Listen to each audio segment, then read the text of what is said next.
All right. Welcome, everybody. Good morning. Good morning. Hello. I see Mr. Alex is here. I don't know if this is accurate or not. The chat, when it tries to tell me the users in chat, it's either lagged behind or not picking up everybody. So good morning, Alex, if you are here. I'm calling you out. Okay, it's a Friday. Hello, I'm Tahoe Anime. It's me. I'm back again.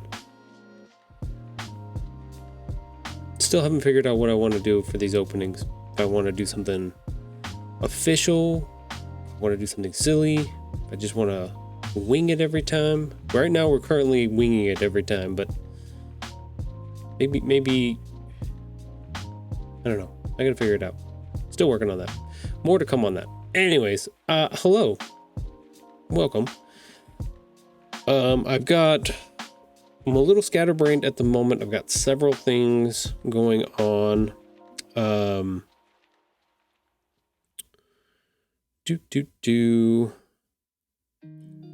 lot of conversations going on, a lot of people, a lot of things to talk about, a lot of things to show off, a lot of things to do today. So we got to figure out which ones we're going to be able to get done, which ones we're going to work on, all those different types of things. I know I put on to social media that I want to go over the Kidlit postcard day, which was yesterday on Thursday. It is a event kind of held online on social media platforms for authors, illustrators, all across the board. And it's just a hashtag day, so it's just one of those normal hashtags, but it's once a month, and it's always on the first Thursday of the month. And it's kind of this cool little, I try to do it every single month. But it's this cool little idea that you're kind of putting out a small version, not necessarily of your portfolio, but you're creating a graphic or something like that to go with. Actually, you know what? Let's just swap over to it. I'll show you what I'm talking about. You got a little preview at the very beginning here. We'll minimize that. Bring this up. So this is my Bluesky account here. And you can see as we scroll down, this is my post for Kidlit Postcard Day on Thursday. And we've got some other hashtags and stuff that go along with it, but it's kind of like you build a little representation of kind of like your work. It can be something that you're proud of. It can be something that a project that you're currently working on. It could be basically whatever you want it to be. You can put up there. It could be, some people use it and put like a bunch of different images of works that they've done over the years, or different kind of ideas. I kind of like the style of making a one-off postcard kind of idea. So I have this template that I've made, and I reuse it each time, but I change up the image on the front here, change some of the colors that happen down on the bottom. things like that. So it's up to you how you want to use it, but it's kind of a way to not necessarily announce yourself, but it kind of is, and connect with all of the other authors, illustrators, book people in the kidlit sphere kind of idea. So I was going to show this to you all, and then I was actually going to click on, so the hashtag at the top here, Kidlit Postcard Day, I'll click on that and it'll actually give me a list of all the people that have participated in that tag. And then we can go through and look at a bunch of different cool artwork and stuff like that. And just kind of see what's out there, what we can gain from some of this interaction and stuff like that too. So I usually put a little blurb here at the beginning of this. This is some wild music. That's way too intense for what we got going on. So we're gonna swap it. So like I put, as we start 2026, it's important to remember to practice self-care when you can. This was based off of a postcard that I actually made for a group here in Reno that was going to print out some cards and then give them to, God, what was the name of the account online? They were going to give them out to people in need, people suffering from, oh no, my brain is gone. Who's struggling with mental health is what it was. So I'd submitted, they asked for submissions for postcards. They wanted 3 different ones that they could print out and give to people to, kind of help them with mental health struggles and stuff like that. So this was partially one of the designs I had come up with that I'd submitted for them. And so I put together this week because I thought it was a good one to remind us of as we start a new year, a lot of New Year's resolutions and stuff like that. And even though I would not suggest this as a New Year's resolution, I would just say this is one of those ones that needs to have kind of year round. Take care of yourselves kind of thing, Make sure to make time for yourself. It's a crazy world out there and shit's happening all over the place. So find those little places. If it's going online and looking at children's books, authors and stuff like that, if that's your place to get a little moment away from everything, work, life, responsibilities, those kind of things, that's okay. Do those things. If it's dropping by a random streamer that is working on kids' books as well, hey, you never know. But yeah, so I've got a couple things listed on this post. Who I am, and then my second name, Tahoe Anime. I have a website where you can find information about the stories and things that I'm writing. And then I just put on there, interested in representation. Just as a way to, if there are industry people that are browsing through this list, because there potentially are people that can come in and browse through and looking for either authors or illustrators or looking for finished product, or you never know kind of thing. Anybody that is a agent that might be looking for new talents and stuff like that, being like, oh, I'm currently not represented, but I would be interested in representation. I don't know what that means a whole bunch for myself, because I'm already working on a book in a series that I've kind of committed to, so I'm not working on anything side pieces, any side projects or anything like that. So I'm interested to see, because like a lot of representation from agents and stuff like that usually comes in the form of people submitting manuscripts or just writing these books, but not necessarily always. Some agents are for illustrators and stuff like that, but it seems like I haven't found a lot where they're combos. That's where I'm a little fishy on it. I see one or the other. I see people have agents that are manuscript writers, and I see people that have agents that are straight illustrators. And then the agents work hard to find publishers that want to buy the stories or use the stories, and then they pair each other up, kind of thing, right?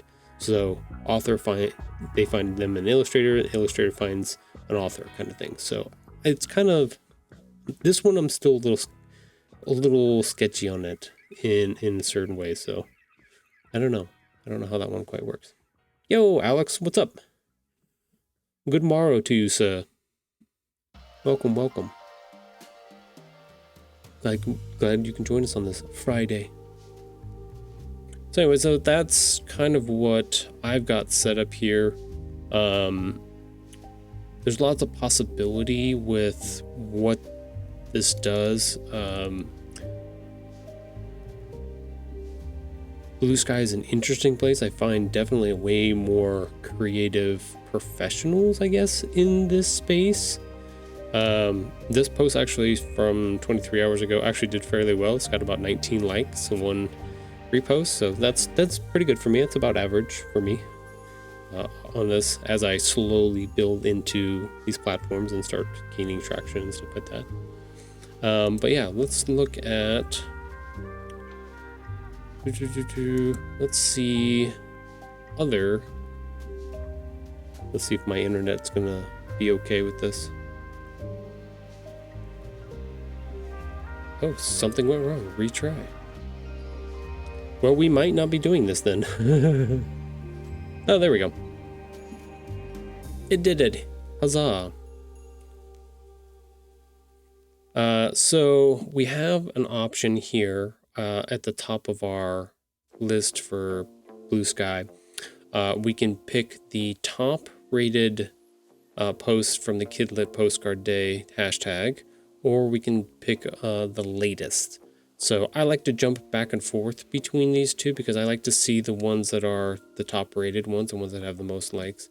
But I also like to go and look at the latest ones to see people that have recently put their stuff in there that have not had a full day to gain interest and follows and stuff like that. I like to scrape the top of the barrel and the bottom of the barrel to see what's going on. And then if I get to see some of the stuff in the middle, that's good for me too. So whatever I can get my hands on. I'm one of those people that I love to put all of this information into my brains. I love to see all of the things, all of the cool stuff that people do.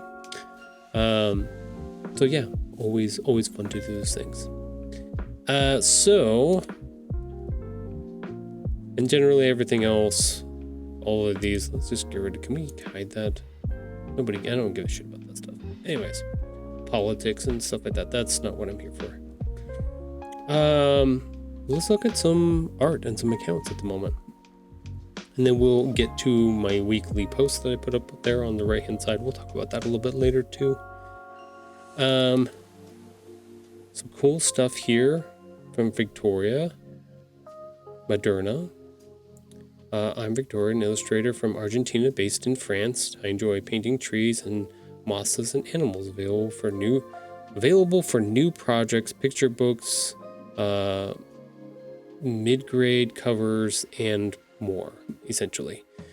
So the part of the reason why I wanted to come on here and do this episode today and show this Kidlit Postcard Day is because I've been to several events in my area, even writers events, and talked to other authors and stuff like that.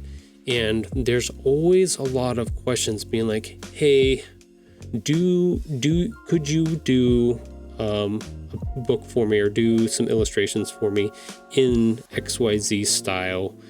If not, do you know anybody who would be interested or wanting to take on a project like this? There seems to be a great big want and need for that, especially in my area. So the last event that I was at, a gal asked me that, and I said, you know what, I've seen a lot of artists on Bluesky during Kidlit Postcard Day that do this exact same thing. Available for new projects. So this has, I'm not saying this is the only place to do this, or this is like, but this is another resource that you can look at. People use all kinds of different ways. Colleges have boards that you can post on. What was the other ones that people were talking about?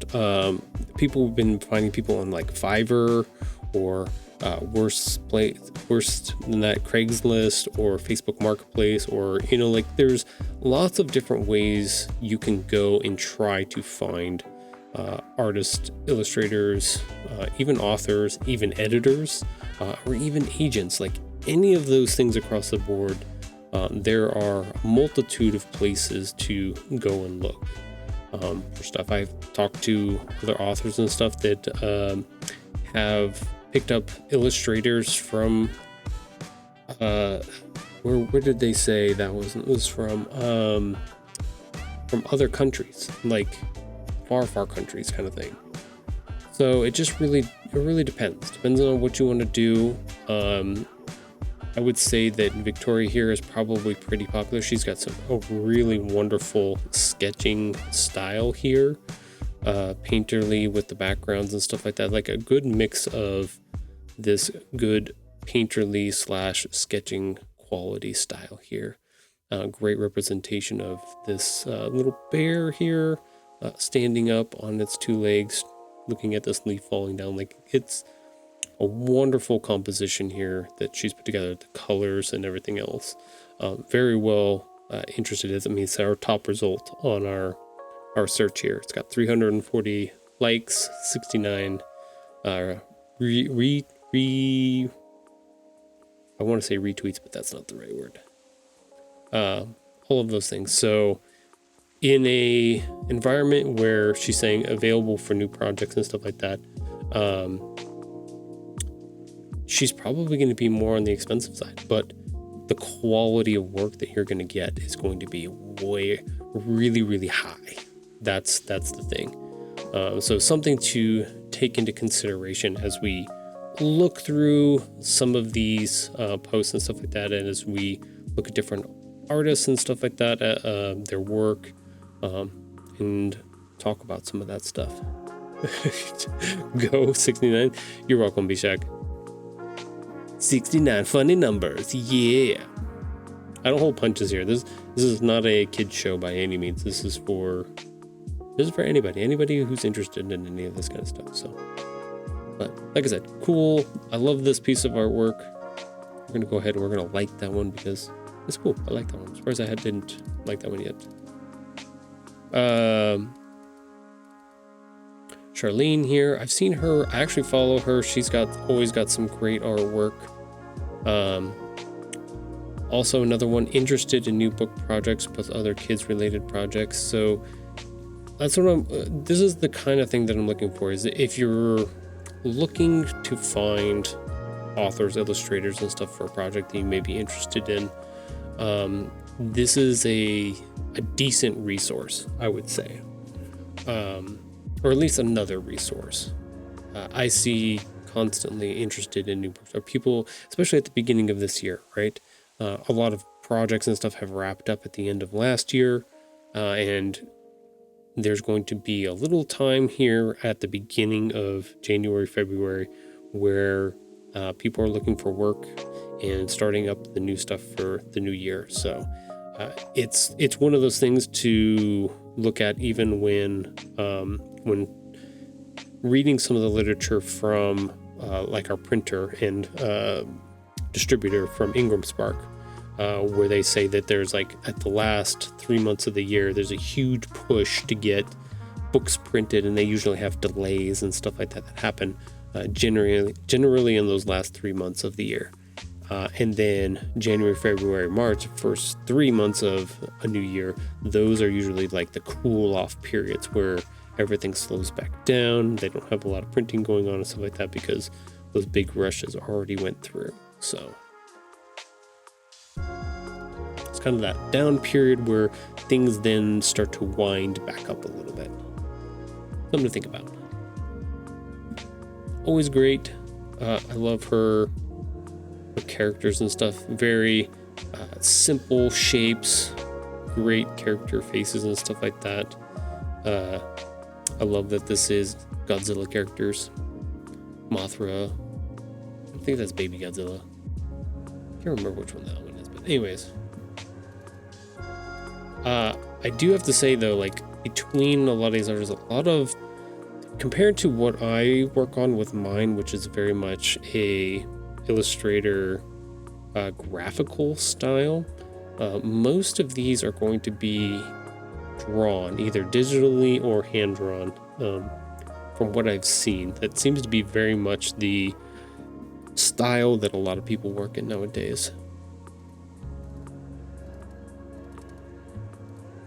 God, my mouse sucks. Sorry peoples. Here's another one with a little mouse. Nice little blend. This kind of has the like cut paper style, very geometric shapes here. The mouse's face is very triangular. Big ol' roundish ears, kind of look like guitar picks in a way. Those kind of things. Umbrella, very, very pointy, very triangular.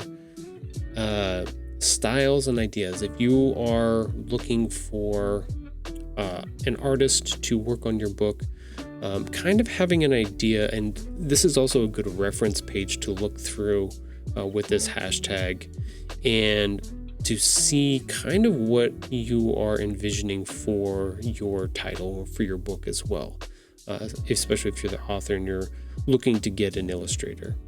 Do you want something basic? Do you want something simple? Do you want something more colorful, more robust, lots of shadows and things like that? Do you want something more painterly or more sketchy? Like having the terminology and understanding to be able to talk and ask for the things or look for the things that you want in your illustrator and stuff is super, super important. Being able to use that language to communicate back and forth. I'm an author and illustrator who loves texture and color and quirky stories with whimsy. I'm open to new projects. My agent is, and then they give you an agent to go through to talk to them about work and stuff like that. So lots of cool, interesting things to look at and understand about how to get in contact. This one actually gives us information if we hover over it. We are a full service literary agency repping the best books in the world since 1981. Note that we're not that we are biased. We love books and their creators. So cool. So now you have an option. So we've got an illustrator here. We have the agent that represents this illustrator. And then we have the agency that represents the agent and stuff like that. So lots of good information to be able to look at here and understand about how part of the industry is structured, right? Was that when you was born, 1981? Very close, Bishak, very close, yes. I would say I shouldn't give out my birthday live on stream, but it's probably something somebody could find online fairly easily. Like, it's not that much of a secret. But yes, very close. I'm Herman Old Man, which is not true. And I get to throw that joke out when my kids are around, and my daughter looks at me and she goes, "Dad, you're not old." I'm like, "I know, but I just love when you have to look at me with those, tumultuous eyes and tell me I'm full of shit." So that's all it is. Here's one I did like. I love this one with the little kids playing with the cardboard and stuff. Who doesn't love building stuff with cardboard? Like, it's a perfect little graphic representation of kids at play, right? Tumultuous is a big word for me. I'm sorry. Every once in a while, I like to throw some of those around. Those are from my days of reading comic books, which actually helped me a great deal when I was a kid and struggling with reading and stuff like that. So I hung on to a lot of big words from back in the day. I'm sorry. I will try to keep it simple. Bishak, my bad. I'm Gina Perry, an author and illustrator and creator of this event. Okay, so Gina's the one that actually put together the Kidlit Art Postcard Day hashtag, and she's been doing it for quite a while now too. So thank you, Gina, for doing this, because it's a really cool thing to be able to look through and see all this wonderful and amazing art, and have it as a resource to be able to understand a little bit more about the industry and all of that. So thank you, Gina. Hopefully maybe we'll clip this and we'll send it to you. You can see it. We'll see. But cool stuff here.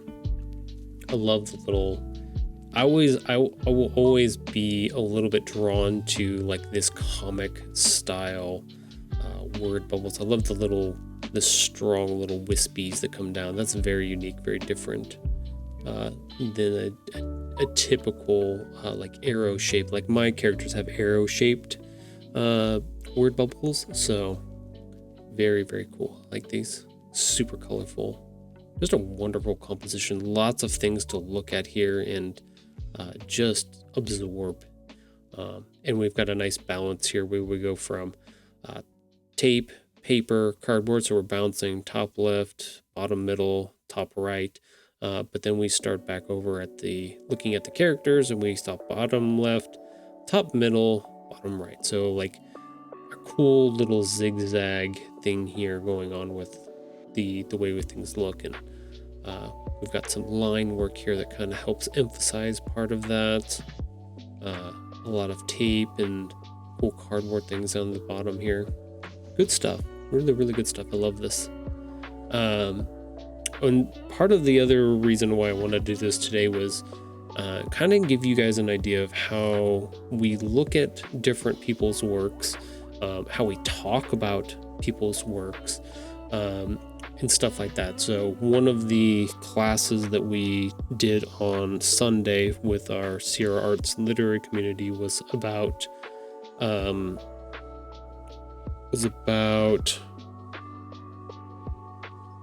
oh shoot, it was about groups. Hold on. I gotta write it down. Oh no, what am I doing?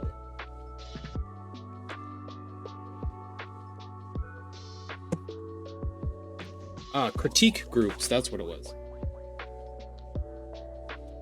Yes, I did hit my elbow on my way back through. About critique groups, and we don't have any kids lit critique groups set up here for ourselves, but being in the arts for years and years, going to college for art, going through all those programs, having to be critiqued for my artwork and styles and stuff like that, and then also having to give critique as part of my schooling and stuff like that. It's very integral to how part of this process works. I could probably use with a little bit more critique on some of my work. I don't show it to very many people at the very beginning. I usually have Mrs. Tahoe look at stuff. If I get into quagmires, I usually ask my son or my daughter to come look at it, just give me their perspective on it. I recently took my printed out copy of book number 3 to my grandmother on Wednesday and had her look through it and see, she's been reading kids books for 80, 90 years, whatever, something like that. So like her understanding and vision on what that looks like is very, very good. She'll give me the right up and down on that. So, and she won't hold back either. She's just like, if it's dog shit, she'll tell me it's dog shit. So she's a good resource on that. But I usually leave her till I'm a little further refined in the process before I go get her critique. But yeah, I probably could use a little bit more critique in some of my work. But I also, it's kind of an interesting balance where you don't want it to hinder kind of what your vision of it is, especially in my position where I'm writing the stories, I'm illustrating the stories, I'm publishing and producing the whole process all the way through. So like I have more fingers in the process than a typical just author illustrator does, a little bit. So it's interesting to understand like critique is useful in a lot of ways, but as like I learned in our meeting the other day, that doesn't always translate. Like you want to make sure that it helps enhance the work that you're doing, not make you want to crumple the whole thing up and throw it in a trash bin. So and there may be moments where you kind of have to do that. Like if there's an idea, like I've come up with several concepts for these books, and I put them down on paper and I leave them for a little bit and I come back to them and I'm like, nope, that's a dog shit idea. Crumple it up, throw that in the trash bin kind of thing. And then later I come back and unfold it and be like, well, you know what? I can use parts of this somewhere else, or, oh, I can break this apart and do X, Y, Z and blah, blah. So like ideas and influence and all of that stuff is, you never know. You never know what's going to work and be good, or where it can be better and all that stuff. So all of it with a little grain of salt and a little patience for yourself, I think. Let's see. Ooh, a cool little horse here. I want to try the name, but I don't know how to say it. I would have to hear it pronounced and then I can replicate it, but currently open for picture books, graphic novels, middle grade interiors, and covers.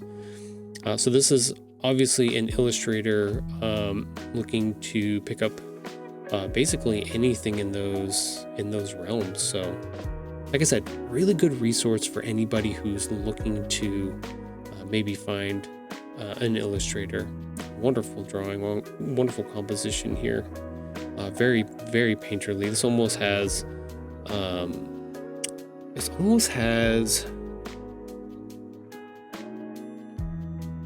trying to look at the style here. We have it's definitely digital, but it almost has a mix of different types of brushes and stuff like that. We've got kind of like the crayon, I'm trying to think of the pastels. It kind of has a pastel, very thin, small pastel, sketchy stuff, especially for the hair and things like that. So very fine detail on these clothes for our main character here. I would assume it's the main character. Main characters maybe. Really cool drawing here. I like that one. Let's see, she says, as much as enjoy drawing dramatic scenes, I also love to capture soft emotional moments in my work. Really good. I like that one. You definitely feel the connection between these two. Also, don't forget that Bluesky limits the character amount that you can put on a post. So in order to get all of this, sometimes you have to make little cuts in your writing sometimes, so it's not a big deal. Moving on here. Rachel. I'm Rachel and I love drawing picture books. Am open to picture books, board books, and any kidlit art related projects. So far we've hit just about the first 4 or 5 artists in this listing here, in this hashtag. All are looking for more work essentially. So like I said, lots of ability here. She also gives her website that you can go to, which I have that on mine, but it's not activated as a link for some reason. I need to look at that again. Agency is, this is her agency that you can go look up as well. Let's see, will it bring it up? Nope. Okay, that's fine. But as you can see, lots of more like drawing style stuff. Not as many like I said, mine is very like different, where it's more graphical than graphic design than it is drawing. It's the first Kidlit postcard day of the new year. I'm Bear and I love creating and illustrating characters like this tortoise wizard. I'm looking for fun illustration projects to dive into this year, so contact me seeking representation. So this is a person that is an illustrator, obviously has done some work throughout the years, but does not currently have an agent. So you have to contact them through whatever, probably their profile and stuff like that. Cartoonist, illustrator, designer, is a member of the Society of Children's Book Writers and Illustrators in Mid-South. So really cool tortoise here. I like that. He's got a stick. I like the stick. May even have put his phone number on there. I don't know about that one. Website, the ads, yes, these make sense. Whenever people add their phone numbers on, I get nervous putting my phone number out there, so I don't know about that one. Dominique Ramsey. My name is Dominique. I'm an illustrator who enjoys drawing animals, nonfiction, folklore, and nature. So here's another way you can see what type of work that they are interested in or that they work in. So drawing animals, nonfiction, folklore, and nature. So like if that's the type of book that you're looking to put together, like this would be a good artist to look at and look at their style, make sure it fits kind of with what you're going for, and then maybe getting in contact with them. I am read by Kelly and Andrea, working in picture books, coloring for graphic novels, and book covers. So lots of different stuff here. Bring up, no. That seems to be the thing, that if you are represented by a literary agency or an agent or whatever it is, and you're going to put up something for Kidlit Postcard Day, make sure to add them so that people know how to get in contact with you.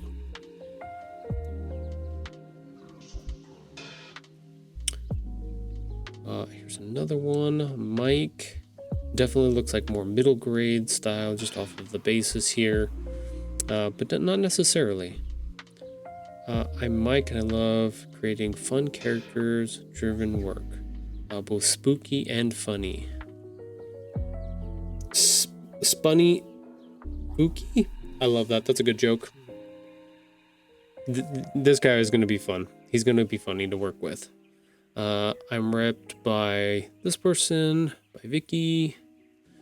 Cool. We get to see her style. Literary agent at CMA, publishing coach, plus children's books, author, repped by... Okay, so she also does her own. She does both. Cool. And especially looking for middle grade cover work. Haha, see, told you, middle grade. So they'll tell you what they are looking for as well, or what they're currently, the style or the genre that they're working in. So, and if not, you can ask. That's always okay too. Be like, hey, would you be interested in XYZ? And if not, then be like, cool, no worries. Do you have anybody that you would recommend? Because, especially if you like their style, see if they know anybody that also works in that style. So, also gave us a link to more of their work, which is really cool. But definitely give off that haunted house spooky vibes. All these pictures looking at our characters running through the scene here, with the shadow in the background, looming in the background kind of thing. Looks like it's coming upstairs too. I am determining based off of this stuff. Cool. I like the design. Tons. This one would take a lot of work because there's a lot of the pictures and stuff like that, details and stuff like that, and they're not like super detailed, but just to get all these characters and stuff like that looks like George Washington a little bit. That's a lot. It's a lot of work to do in there. look really cool. I like it. I like a Picasso. Happy New Year and happy Killer Postcard Day. Hope you all had a great holiday season and found some sweet moments like this during the break. I'm a kidlit illustrator, open to picture books, board books, that's BBs. And so PB is picture book, board book is BB, editorials, and any projects related to children's art. So that's a new one that I haven't seen before. Editorials. Oh, I wonder what that entails. I don't know. That's the thing, is I would love more author people to be in here so that we can talk about some of these that I am unknowledgeable about. They do have representation. Cute little mice here in the snow. Look like they're walking somewhere. Got some Christmas lights in the background. Yeah. Very heavily drawn. I guess that's the difference, is like if you look at my style and the characters that I have even popping up over on our right hand side here, I'm very much point and click illustrator design.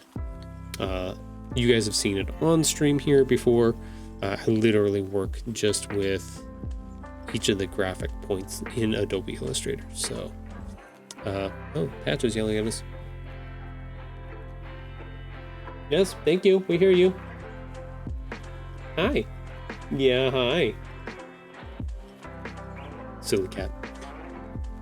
Anyways, like I said, lots of people using either tablets or some type of screen interface to draw on and stuff like that. Every once in a while you get to see somebody doing something by hand on paper or some type of medium like that, but a lot of it is some kind of digital pencil on a screen. I can only guess. So starting the year off with a whimsical forest birthday celebration, but maybe everybody's not enjoying it. Yeah, I would say the frog here, our frog friend, is not really into this this whole shindig. Interested in all picture books and projects for children. And there's their representation again. Oh, look, we've seen this one before. Andre Brown Literary Agency. Andrea Brown. I don't know how to read. I don't know if y'all knew that. Look, if you're coming in here and not knowing that I've grown up with learning disability, because I've said it many times, and it affects my reading even to this day. Still not 100% understanding of all of the English language in that sense, but cool little setup here with our artwork where we've got our frog in the middle, not so happy, but our light source, like this is really cool that it's lighting up these people on the side. And this looks like Gary from SpongeBob. That looks really a lot like Gary. Same thing over here, but our characters that are closer to us, they're getting light on their face, but we're looking at their back, so we got a lot more darkness on them in that way. So great use of lighting on that one. Love that one. Simple shapes again, ovals for the face, circles for the eyes, triangles for the hats and stuff like that. Simplistic style in that way. Gustavo, I know how to say that one. Hello everyone, name's Gustavo and I'm an illustrator available for projects in picture book, kidlit, middle grade, GN. What is GN? I know what it is, but I can't think of it at the moment. Editorial projects, that's another one. Board books, you name it. So Gustavo very much being like, give me all the things. I like that. I'm also seeking representation. So no representation for Gustavo, but very much interested in doing a lot of different work and styles here. Let's see. This is amazing. Like I did like this one before, because when sometimes I sit down for and take breaks from doing background work and other things, posts and all that, and I'll sit down for a couple hours and I'll just scroll through this tag and I'll pick out like my favorites. And then it's one of those things where like I go through once, I pick out like definitive favorites and ones that really stand out to me, and then I go back through a couple more times and start picking out all, because like everything is great. Like I love everything, but I feel like I have to be a little picky. Social media in that way is kind of weird. Like if you see somebody with thousands of likes, you're just like, nah, you don't need one from me. And it's like, more is always better in that way. But at the same time, it's that's that dichotomy of understanding. But really cool scene. I love this dragon coming through, super long, skinny, lanky. The expression on their face is just like, I love that. Just a goof, like just sailing along, no big deal. Little miniature boat down here. Obviously, some type of little kid or something like that, just in awe of this dragon that happens to be flying through. When this parent or whatever this adult figure is not paying attention at all. Like this is very clear that you can see all of this expression and understanding of what's going on through here, which is a really great setup here. And these painterly like marks that they've got going on in the background to represent like trees in this forest of, for these two characters that are out in like the middle of a great big lake. Really, really good stuff here. Very painterly, very cool. I like that one. I like a Picasso.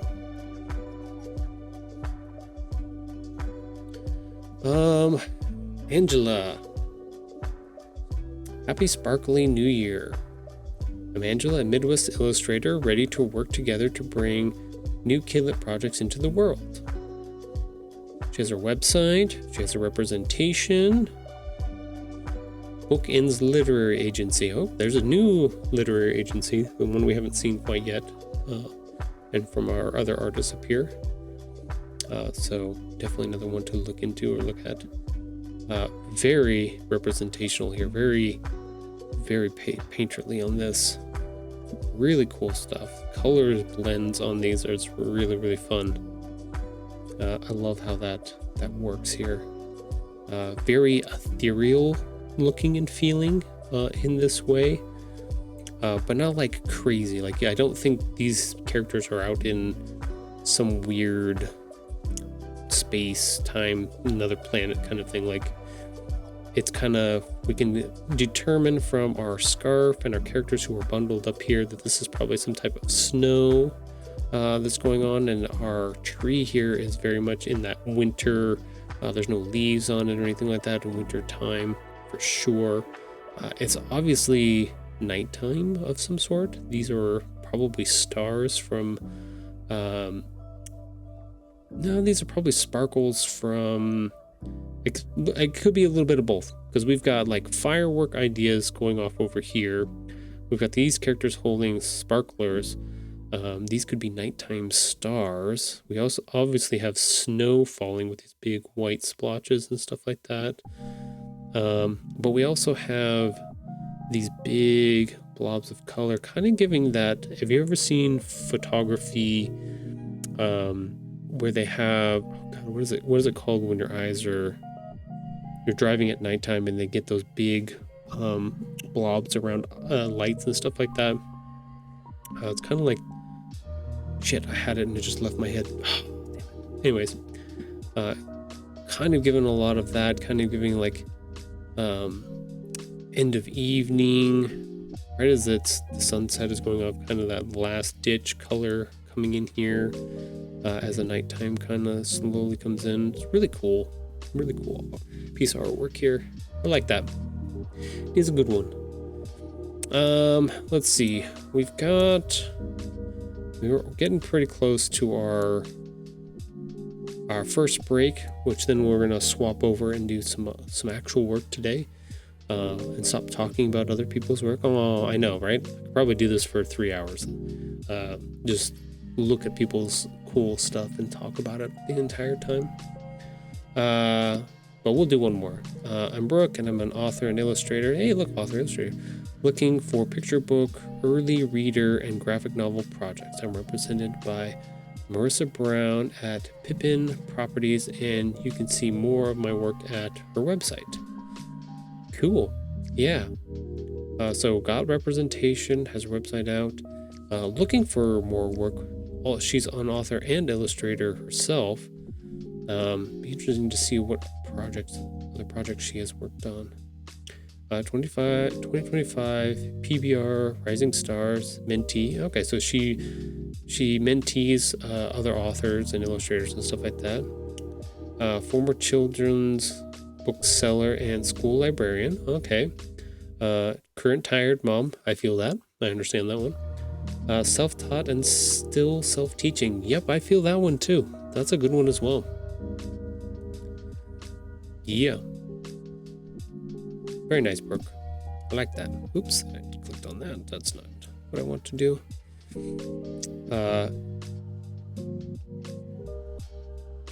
It's another. I think we're getting a theme here, very wintry, like where we've entered the winter months of the year here. So artwork is very much all in that vein. Same thing here. Christmas. Oh, that looks like a tired mom down here passed out. That's a good piece of artwork there. But yeah, it's simple, very simple design. Our character, simple shapes, simple colors. We have some shadows going on with our character and stuff like that, but everything works really well together. The line work and everything else like that, all consistent with each other. Yeah, cool stuff. Like I said, I can keep talking about this kind of stuff all day, and there are probably hundreds of artists that have come into Kidlit Postcard Day and posted their postcard. So I love this. The mom is just, if you've had little kids and you work your ass off to make the holidays super special, this is very much right on par. So but we'll just do a little speed run here. Look at some more cool stuff. Lots of different styles, lots of different, like, all very much painterly drawing style. Ooh, this one's very cool. I did like this one. I just love the feel and vibe of that one. Much warmer than our typical other frozen tundra artwork that everybody else has been doing. Really cool stuff. Ooh, that one's really colorful. I didn't see that one yet. The dog at night. So we'll swap over to our latest and see if it'll load at all. We've got about a minute and 15 before our first ad break, so try to squeeze a little bit of this in, and then after our break we'll talk a little bit about the social media posts that I put up yesterday. So yeah, some of these we've already seen. Simplistic. That one actually has like paper quality behind it. I wonder if that one's real drawn. Sometimes you can download a file that has a paper texture that you can use on your digital works too. So, oh, it's not giving me any more. Those are not the only 3, but hey, that's okay. I know that's not true. But anyways, we'll pause it here. We'll stop here at the moment. Back over here. We'll swap over to our. Oops, looks like our assistant is getting ready to move around here. So we'll put it actually on our outside. We'll swap over to our assistant cam here. She's going to want to go outside and play in the snow a little bit here. But yeah, we're going to take a break and run 3-minute ads, but we'll pause on all the stuff that we're doing and talking about. This way you don't miss anything if you are not subscribed to the channel. And there it goes. That was fast. Way too fast. That's bullshit.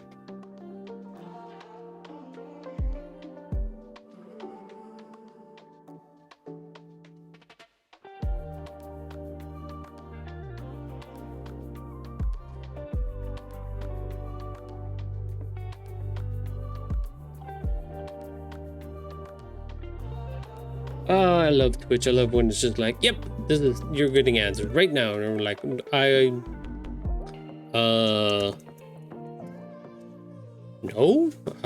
you told me they were coming. You didn't tell me they were done. They were here.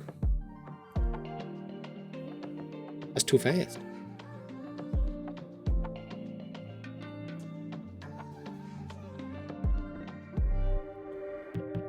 Yeah, you get to see Sora out in her natural habitat.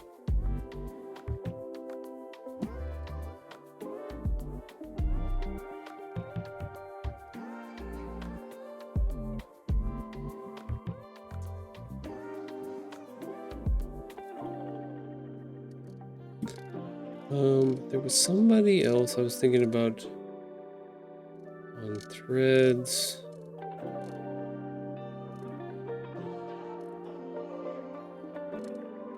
Creator that was doing a lot of stuff that was asking questions or putting out a lot of information I thought was really cool. Maybe we'll save that for a different day. Kind of like we did today, where we spend an hour at the beginning just talking about cool stuff and doing stuff like that.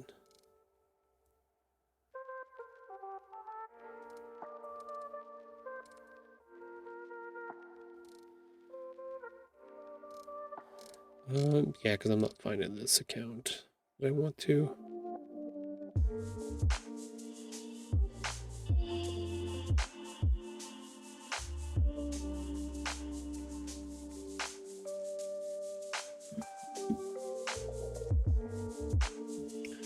Yep, so we're gonna bounce that.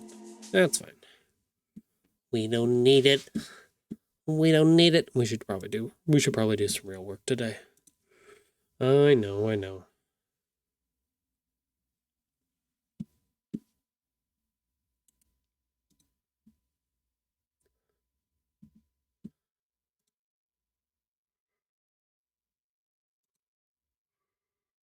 Uh-oh, did our camera pause? Oh, our camera paused.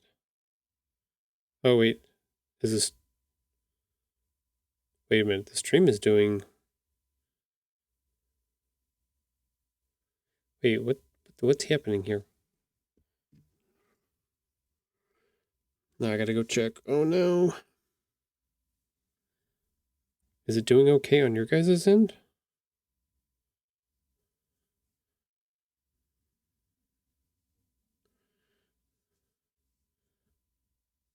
No, it's frozen. Oh, everything's frozen. Oh, no.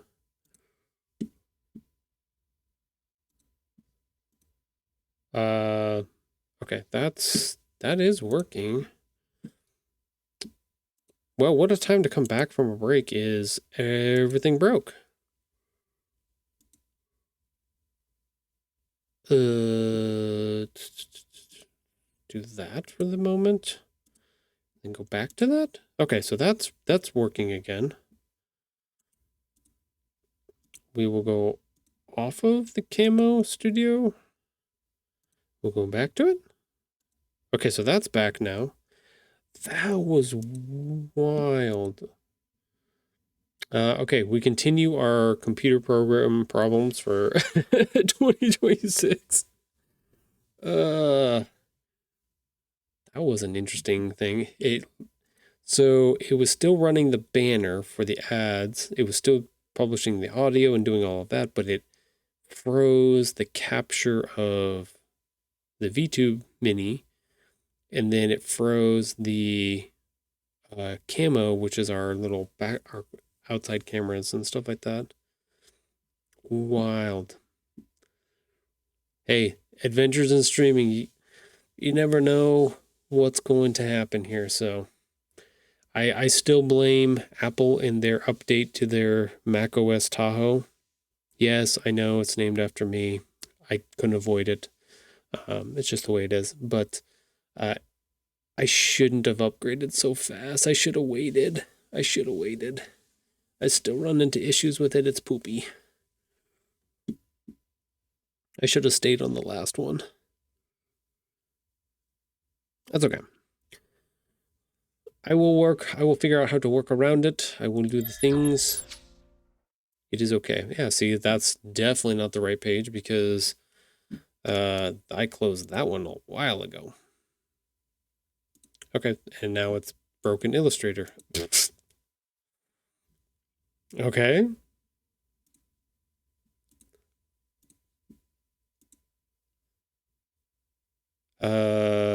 And the music's gone.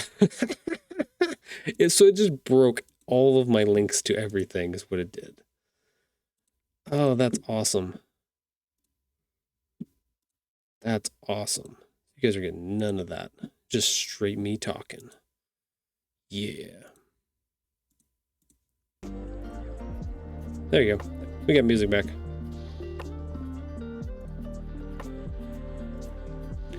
You just never know. You never know what these systems are going to do, which is poopy because I felt like I had it super stabilized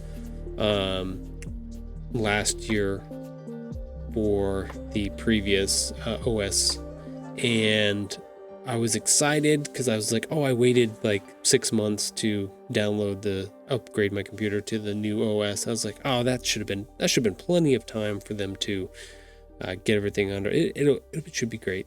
Should be fine. It has not been.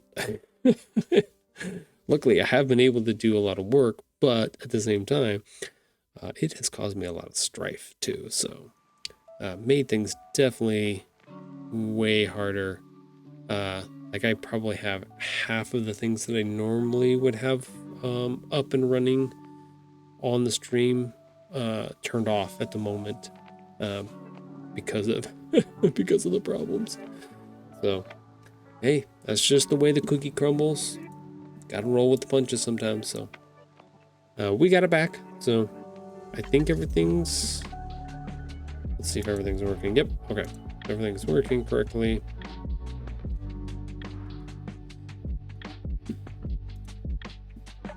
Okay. So let's go over. We were last week or a week or so ago. We're trying to get the back cover here done. Still got a little bit to do. Talk with Mrs. Tahoe about some of this that's got going on, and a little bit of the cover. She brought up a good point. I have to write it. Where did I write it down?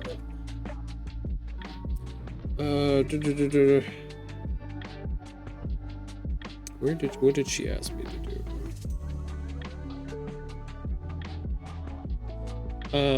Just to look at the cover of the. So when she looked at it and she heard the title, Buttons in the Box Party Surprise, which, spoilers if people didn't see that, our reveal stream, that is the title of my third book that's coming out. Title's not changing. Cover may see a little bit of change, but we are kind of hearkening back. So without me explaining too much right quick, she looked at it, she goes, I don't know if this fits what you're portraying for your story. We'll just right off the bat, she said. And when I kind of explained to her a little bit of the representation and all of the connection points, she goes, oh, that makes way more sense. But at the same time, I was like, okay, so I'm getting feedback, I'm getting critique on this, and what I am hearing and interpreting is that the initial response to the title and the looking at the cover, but she also has background knowledge of what the story is, so there may be a little bit off with it. So like we were doing when we were looking at the other people's artwork and stuff like that, you kind of have to take some of that input into your brain and be like, okay, how much of this is not necessarily true, but how can I take this information, put it through my own filters, my own understanding, what I'm trying to put out there as far as this book. Does it make sense? Does it fall in all of the lines correctly? Stuff like that. If I make changes to this, does it break the things that I've got going on? Does it change it too much, or does it enhance what I've got going on? So some of that I have to figure out. Some of it is comes down to whether or not it doesn't matter or not. If I'm good with the way things are, then I go with it. If not, then we make changes. So with that being said, I can give context for some of the decisions that were made for this cover here. I don't know if that's just more justification to fit what I want to, what I've got put together already, or if I should take part of the critique that she gave me and maybe come up with an alternate version and see if the reaction is different, if I show her a different style for the cover, different thing. So it's an option, something I gotta play with a little bit and see what I want to do about that kind of thing. So we're gonna leave it at the moment. Like I said, I could explain part of it, but that also may tamper with part of, so like now that she knows the stuff that I've told her about what some of this some of the imagery represents as far as this book cover, any further analysis by her also has that information baked into it. So it's kind of hard to decide, you know, when you get somebody's initial reaction to something, that's their true unfettered opinion on you know what it is you're creating. After that, then not necessarily that it's tainted, but it's influenced by the things that you say or the justifications that you give or things that you do in that way. So it's always something to consider when you're understanding feedback and trying to get critique and things like that as well, especially from the same person over and over again.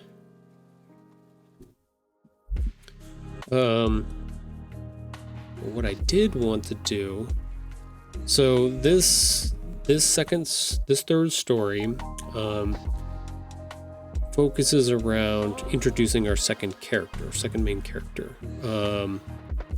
and that's partially why we have this box down here, but it also harkens back to our first book where Buttons was adopted as well and brought into our family. So we're kind of tying several things together here. A box that looks very similar to the one that he came in, and him being a little bit bigger, so he's definitely much different size now than he was when he showed up in his adopted box and stuff like that. And we play with some of the ideas of him being comfortable in his new environment and stuff like that, and kind of forgetting a little bit about like where he came from and these things, and a surprise that comes with our new character being introduced later in the pages. But one of the things we worked on was trying to get a book blurb put together. This is what they call them, a book blurb on the back of the book that kind of talks about the story that's going on. And sometimes you have characters here or objects that kind of help enhance, tell you what's going to be in the story and stuff like that. So our character here was little on the backs of books 1 and 2, but is now bigger. So that's one of the things we changed. We put boxes all on top of this little stand here because we are the box party surprise, so kind of representing our boxes. But I kind of wanted to take some of these and move them around, and I think I want to put our new character down here. Is what I want to do. So I have to decide. We should probably go grab him, is what we should do first.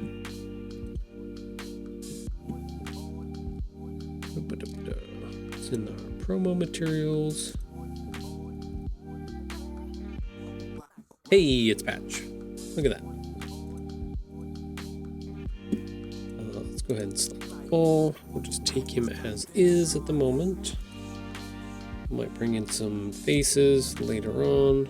We'll see. We'll put him here. Yeah, I think he needs to be right, you know, smack dab big in the middle of the page. That works. Trying to decide if I wanted to put him maybe over here.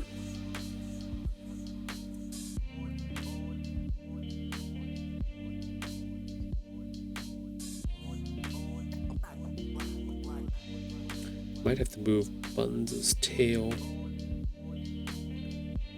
Probably definitely have to move his tail.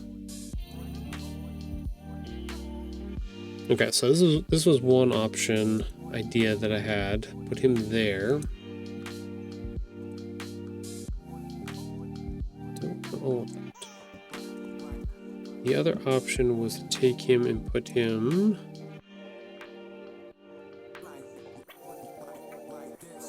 over here in the boxes. We'll just make sure he's nice and small. Yep, nice and small. But we need to put him on a different layer. Or put him here.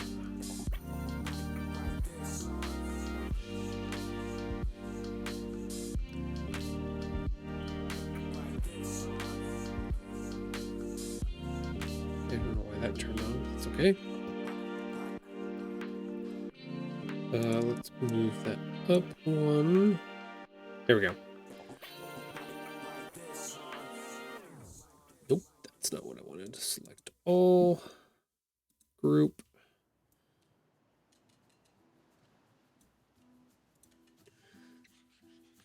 I thought about doing something like this.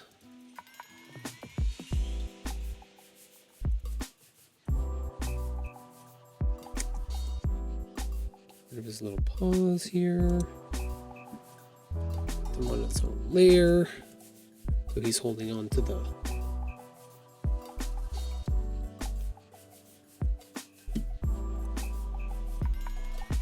So this is option number 2 that I was trying to think of.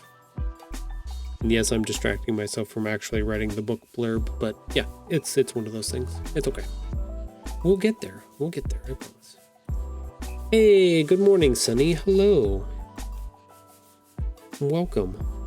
You just missed Weird Mr. Alex and Bishak. They were both in here for a little bit. They were hanging out with us. They did both put in their points for our assistant. We are currently at 66% completed with 23 days left. We got about 10,000 channel points left before our assistant Sora gets her special treat here live on stream. So if you are here watching and you want to help get my 8-year-old husky here, Sora, a special treat, then watch the stream, gain up those points, put them into our a special reward for her. Donate your points towards that, or donate your points towards any of the other stuff. We've got several features, not a lot quite yet, but we're working on it. We're getting there. Suggestion box, pet the assistant. Pet the assistant is always a good one. Big stretches, all those things. Fun little things to do with your points. But our assistant is currently outside at the moment. Am here busy. Oh, there you go. Hello, Alex. Busy tuning up all those cars. I know. I got you. Okay. Back to what we were doing here. Let's go back over to Illustrator. I kind of like this idea of putting him in the boxes over here because he's mischievous in that way. But I also do kind of like having him over here interacting with our number 3 and our barcode and stuff like that.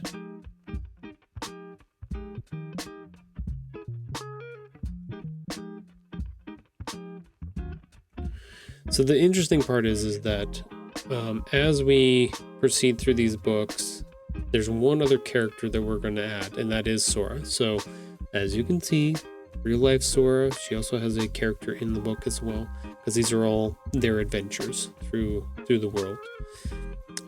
So she's going to need to come into this scenario as well. So maybe I should put Patch over here on the numbers. Maybe not on this book. Maybe he should be in the boxes.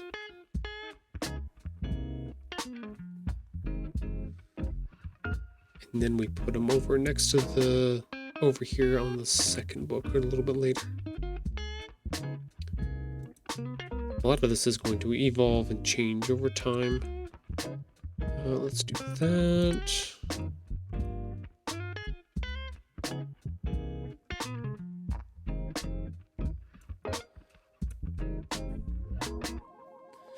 Yeah, maybe we'll do something like that. That'll be fun.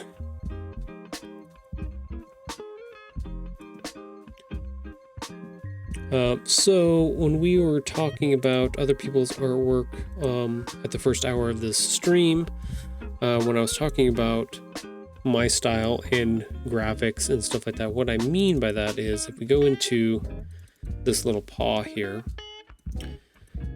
you can see that there are points around 1, 2, 3, 4 that make up the shape of this white color for his little paws here. Those are, I don't even know, I can't remember what the heck they're called. They're paths. So I don't work by actually drawing. Like, this is all just mouse and keyboard work to create all of these drawings and illustrations. So I'm just building these by hand in a lot of ways. So what that means is, like, I take these points and I just click and make points all over the place, and then if I want to bend them, I grab and I bend them into different shapes if I want to. Oh, we made a Pac-Man type thing. Anyways, that's how my style works. So all of these characters and stuff are all built on that same principle. So we can look at the black part here, and you can see it's got little curves at the end, so lots more points there, but these sharp triangles and stuff like that, just 3 points that make up a lot of that stuff. So just a different way to do it. Hey, good morning, Bryce. Hello. Welcome in. So that's the difference on what I've got going on compared to the other artists and stuff that we looked at this morning. Not that I couldn't do drawings and stuff on here. They do give me like a pen tool that I can like draw with, and it will create its own points. Sometimes I use that for different types of things, but 99% of the time, like, all of these graphics and stuff like that are literally point and click paths that I've created that I manipulate by hand. So it's the long way of doing it, but it's the way I like to do it, so it's okay. It makes me happy. And let's be honest, it's all about me. I'm homesick from work, stomach issues. Oh, that sucks. I mean, I'm glad you're home, because it's nice to rest and make sure and take care of yourself, but I'm sorry, my friend. I'm sorry you're homesick with stomach issues. That's never fun.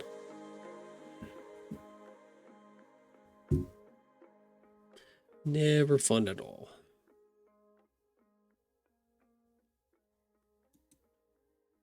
Are these real stomach issues, or are these like Star Citizen stomach issues? I just realized that because I was like, I've taken days off before where I should take days off, do Destiny stuff every once in a while, or dedicate days towards that.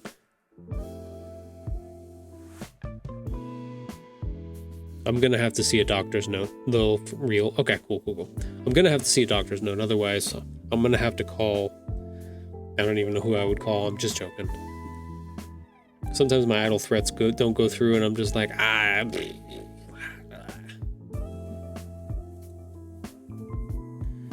I'm like, there's no way I can run to the bathroom at will if I'm sitting up front for counter. Yeah. Nor should you have to. Oh my god, that would be awful to be there and just be like, nobody else can be here and I'm just shitting myself raw. That would not be fun. I don't wish that on anybody. Let's see. I want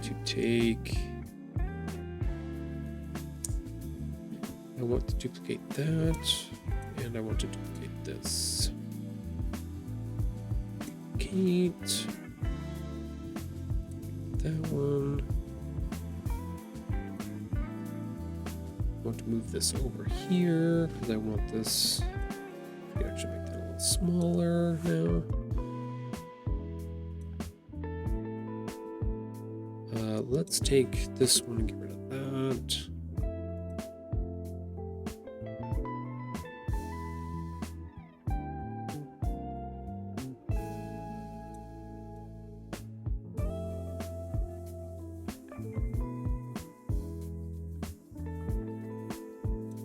Oops, that did not move.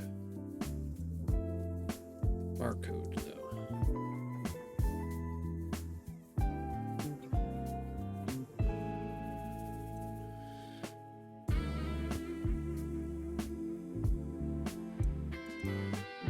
I think it would work like that. Something like that might be okay. Got a couple options here. No, I feel like people. It's hard because I all love patch peeking it. Okay, see, Dreamer comes in and speaks, and then we've made our decision already.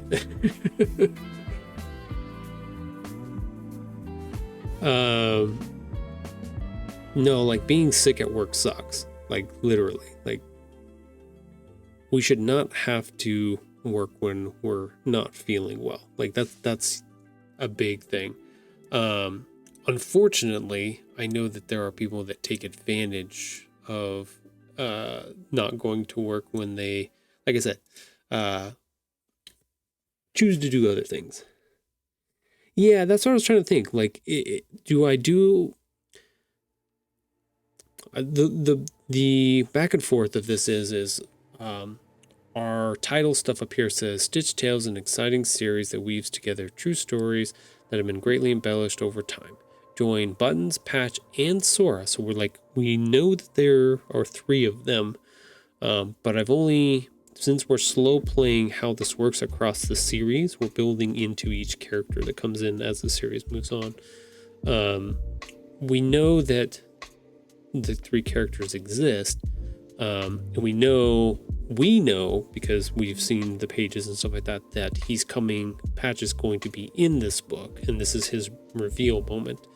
But the question is do we make it a total surprise by not having him either on the cover or on the back, or do we introduce him like this, a fun little way? This way it's not like we kind of, like you said, allude to him, a soft reveal kind of idea.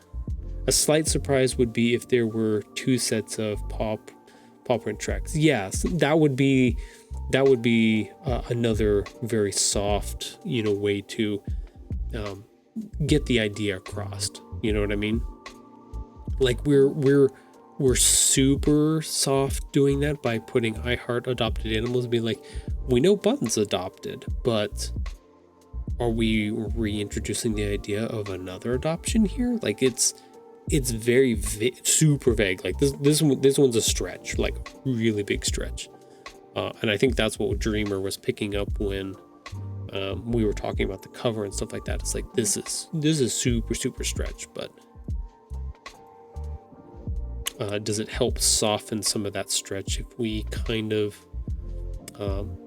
do put him on the back kind of things? Like, can we mitigate some of those questions or that ambiguity if we put him back here in some capacity.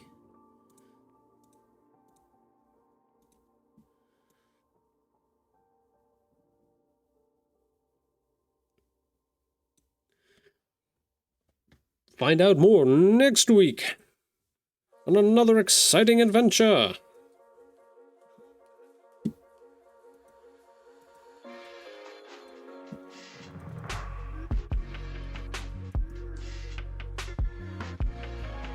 There we go. Moved it a little bit farther away from his face. Like, I like this idea of having him here. For sure.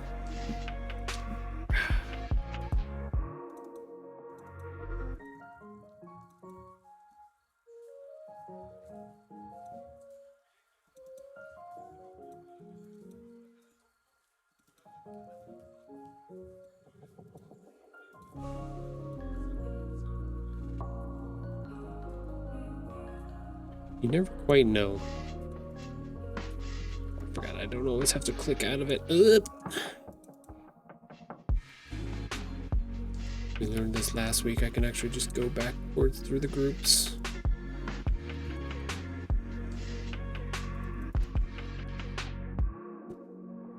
There we go. Now he's looking at Control C.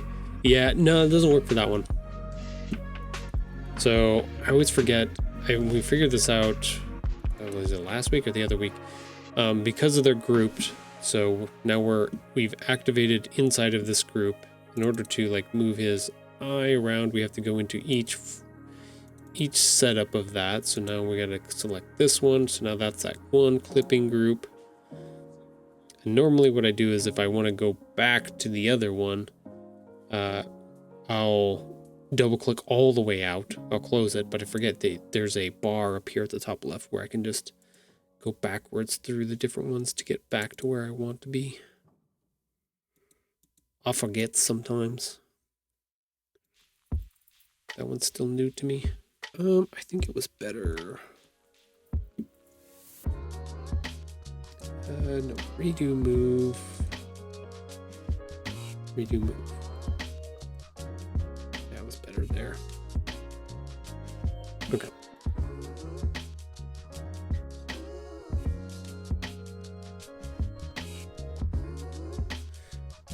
Also, do I have his ears screwed up a little bit? I think I do. I might have to fix that.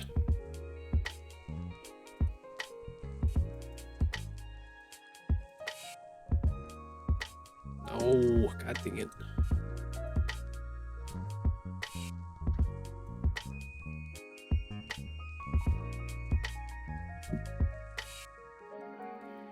No, that's wrong.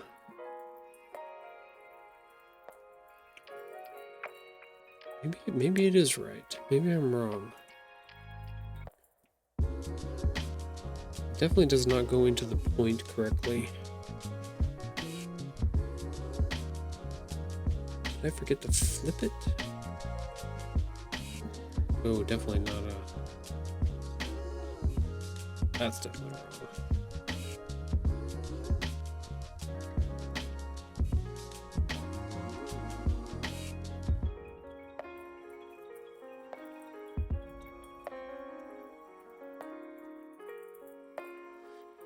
Yeah, it just doesn't look right. Alright, it stays the way it is. It was a design choice. This is holder buttons. I did have to fix part of that at some point. You know what we need to bring up? Let's bring up the master file and see what it looks like real quick. Those are dog faces.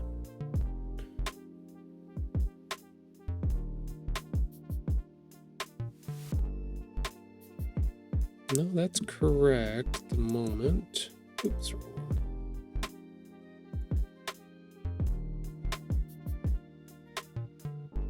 Nope, stays the way it is. Not changing it. He's fine. Sometimes you just have to accept the minor inconsistencies. That's fine. He's fine. Okay, so we move this over. We've got that one, got that box. We got rid of one of the other ones. It's fine.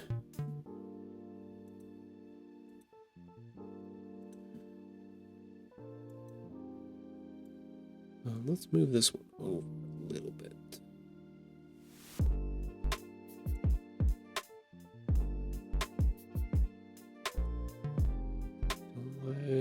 I don't like it. Loves it. Okay, there we go. Better. Better in my opinion. Slightly.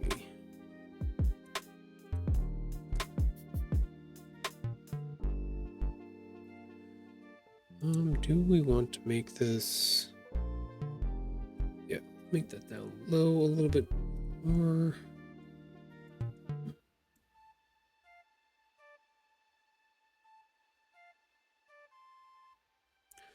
What we can actually do is take these two things.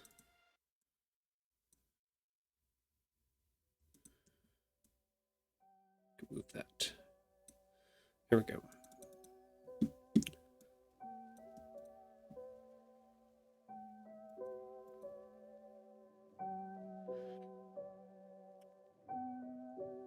Yeah, no, I don't mind that. Question is, do we want to use that same base though?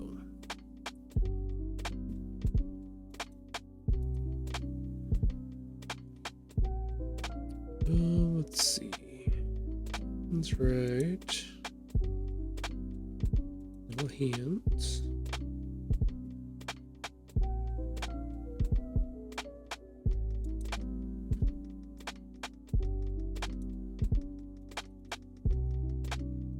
Let's work on, let's mess with this one a little bit.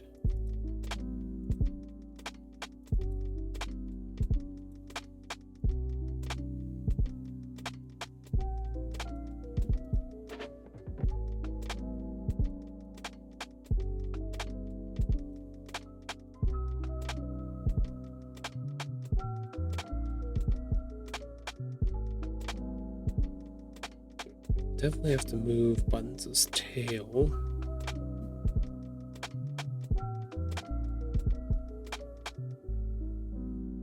We could do something funny with it where he's like pushing it out of the way. That would be funny too.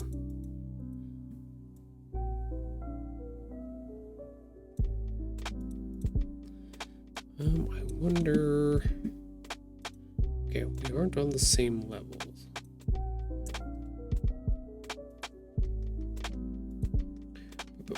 Select all. Let's go ahead and group those together. I can move them all. Okay, so this is the height of his feet. So this would have to be the height if he was actually standing on the ground. We're getting too close to the edge of the book, which I don't like. So we definitely need to bring out our guides again. Yeah, we got to get that. We got to get that in a little bit here.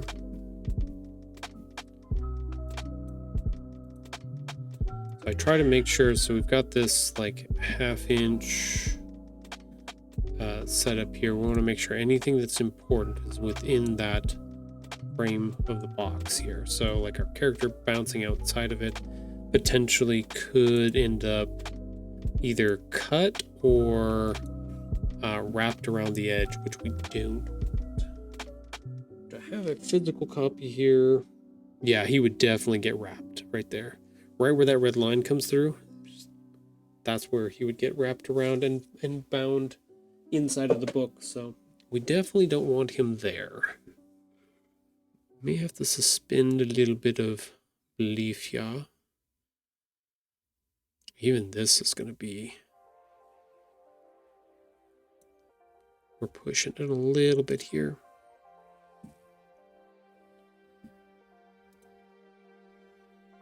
Let's go ahead and duplicate out Duplicate. Let's go ahead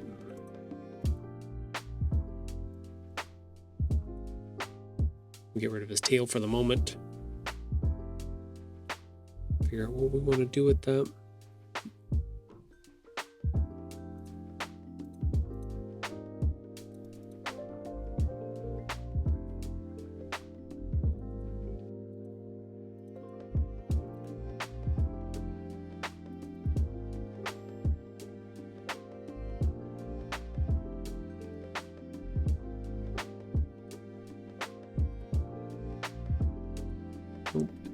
Change that. I want to move it.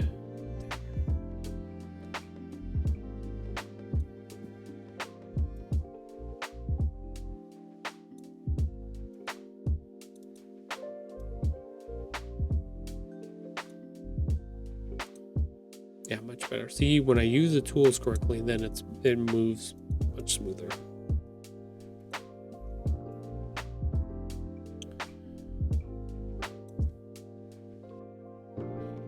Like it. Let's see, can we move it down a little bit?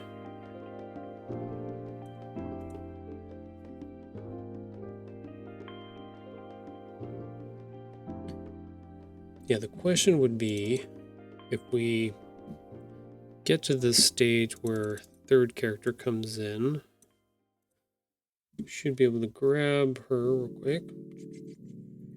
There we go.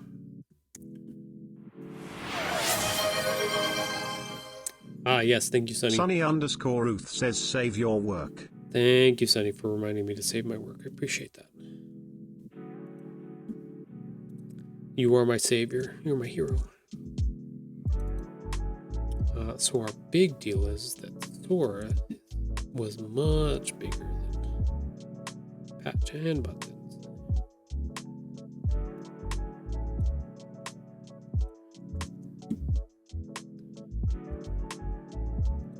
Lock those up. Yeah, she's going to get a little bit. Yeah, so now we're eating up into our stuff up in here too. I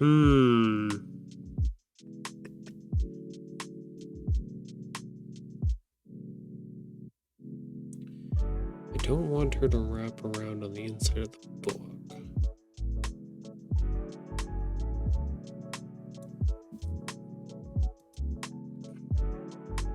Face is definitely being covered up by everything.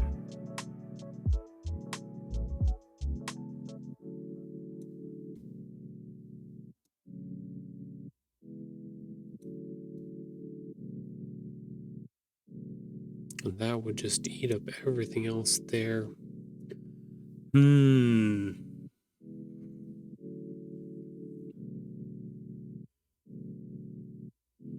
have to change this around a little bit.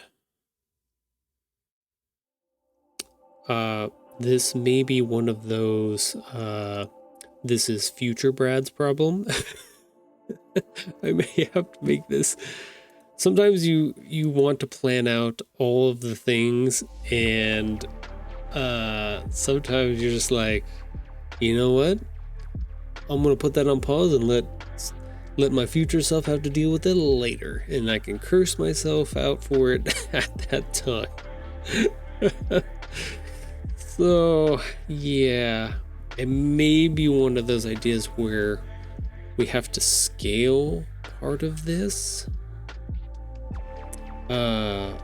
later on. Oh, Puppers wants to come back inside. Give me 1 second. I'm gonna go let her in. I'll be right back.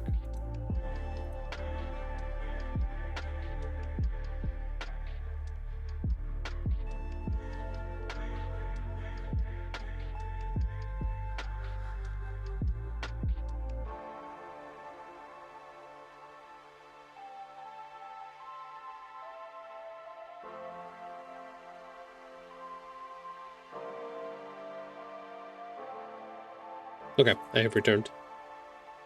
It was 19 degrees outside this morning, so Actually, that's what it said in my truck. I think Mrs. Tahoe said it was on the weather report, and it said it was 14 degrees outside. So it got pretty chilly last night. So our husky dog is, she likes to go out and play for a little bit, but she definitely likes the warmth. So she comes back in when she wants to. She lets me know.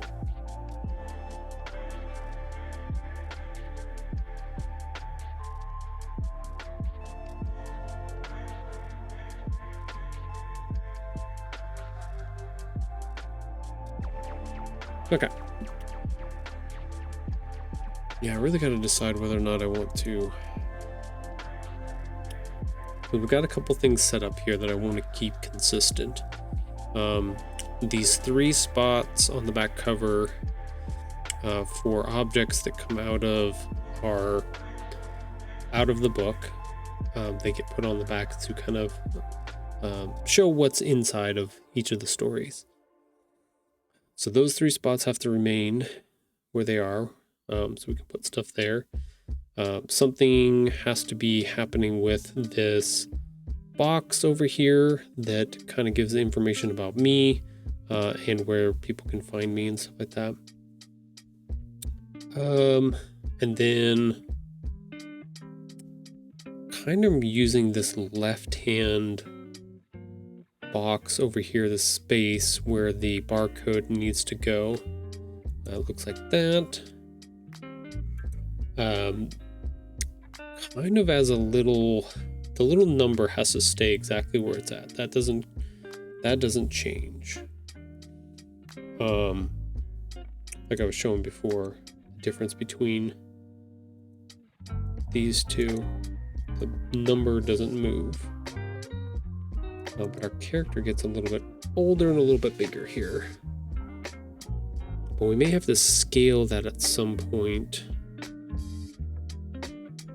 Or do we move it?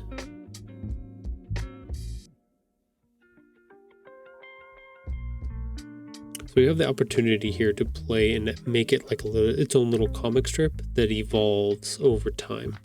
So the size of that box with the number 3 in it has to be consistent.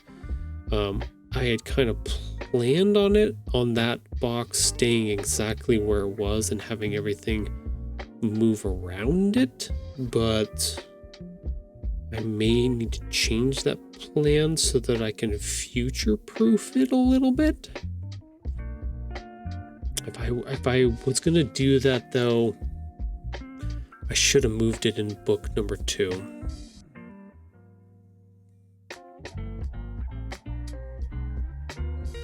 Okay, I think what we're gonna do, we're gonna do this.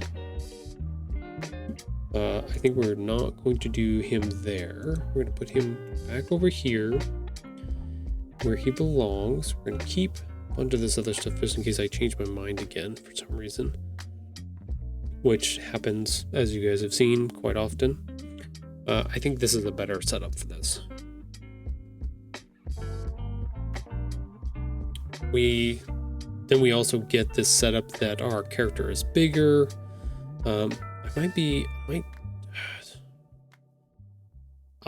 Okay. But I may have to change this later. I may have to eat my words here. I am going to try to commit.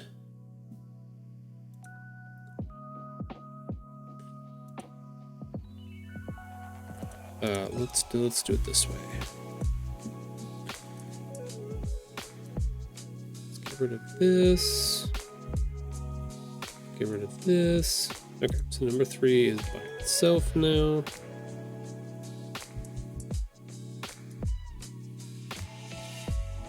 Okay, so the number stays exactly where it is right now. It hasn't changed or been different from when it was here. So same exact positioning. So we're committing towards positioning of the number 3 staying exactly where it is, but the characters and stuff can move around and change and evolve. So we're kind of playing a little bit with this idea that oops, keep pressing the wrong button. our Buttons character has gotten bigger. Because he's slightly different here. I'd say a lot different. So that's a changing factor that's happening in this one. Okay. We'll make that a rule. So for any of you wondering what the hell I'm actually doing. So I'm trying to set up consistency with some of this stuff and make little rules for myself. Sometimes I can break them or change them or work with inside of them. It just really depends on what I'm trying to do. But it's all about trying to keep whatever I can consistent, so that but also be able to play with it a little bit and have some fun with it. So like if you've watched any of my social media posts, which we can talk about, actually let's do that right now. We'll pause here, we'll save it so Sunny doesn't have to use his points for that. Got it saved here. We'll actually go over to our corner video. Dun, dun, dun. We'll actually restart it here. So if you've watched on social media, and I've partially talked about this before, either on Instagram, Threads, Bluesky, YouTube, any of the places that I normally post this up to, I have this opening here that I do for the beginning of the my reel that I build, my video, my short / reel / whatever, however you want to call it. Usually comes with like a photo of the thing we're going to discuss in the video, and a title of some sort, like this one is first event of 2026, and then something happening down here at the bottom of the of this reel. And every week I make this a little bit different, or I make it a little scene or evolve it or change it or do something like that. Since we are getting close to our 50-second video, which is one a week for a full year, we are getting ready to celebrate that. So over the past couple weeks, our character has moved from the background, which is like back here in the back, really small, and he walked closer and closer until he's reached this point where he's picked up the number off of the bottom. Is like, hey, what's this? Like, we talked about part of this last week. Like, he's a Deadpool type character. He's aware of his situation, and he can do things in the world and interact with objects that are outside of his reality in a lot of ways. Just kind of a fun little thing where he gets to come and interact and play with things in my world and do things like that. And it's just kind of fun. So if you've seen any of the events videos that I've done, I usually like hide him in different places, like peeking around corners or pointing to different things, or just kind of like generally being in the photos. Kind of a fun little thing that I put together. But this is kind of the idea of what I'm harkening back to. Like, they're almost little micro comics in a way, where you get you either get like a complete little thing that's happening. Like, there was one where the wind was blowing. That was the time where we had some really nasty wind and it kept knocking out the power. And it's him like all dazed and confused, and the wind blowing through, and leaves blowing all over the place. So like that was one little mini comic that I put together.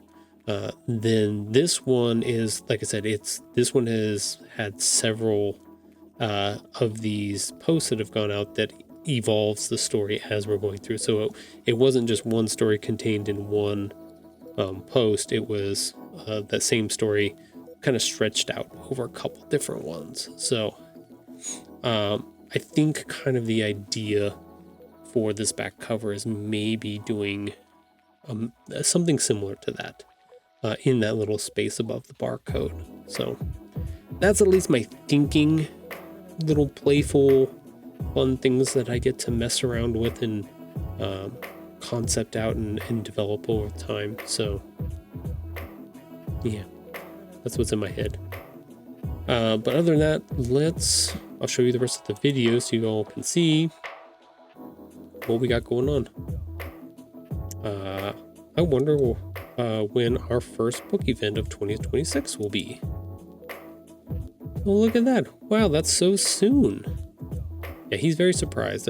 I keep Buttons out of the loop most of the time and then surprise him with stuff. So he's very excitable.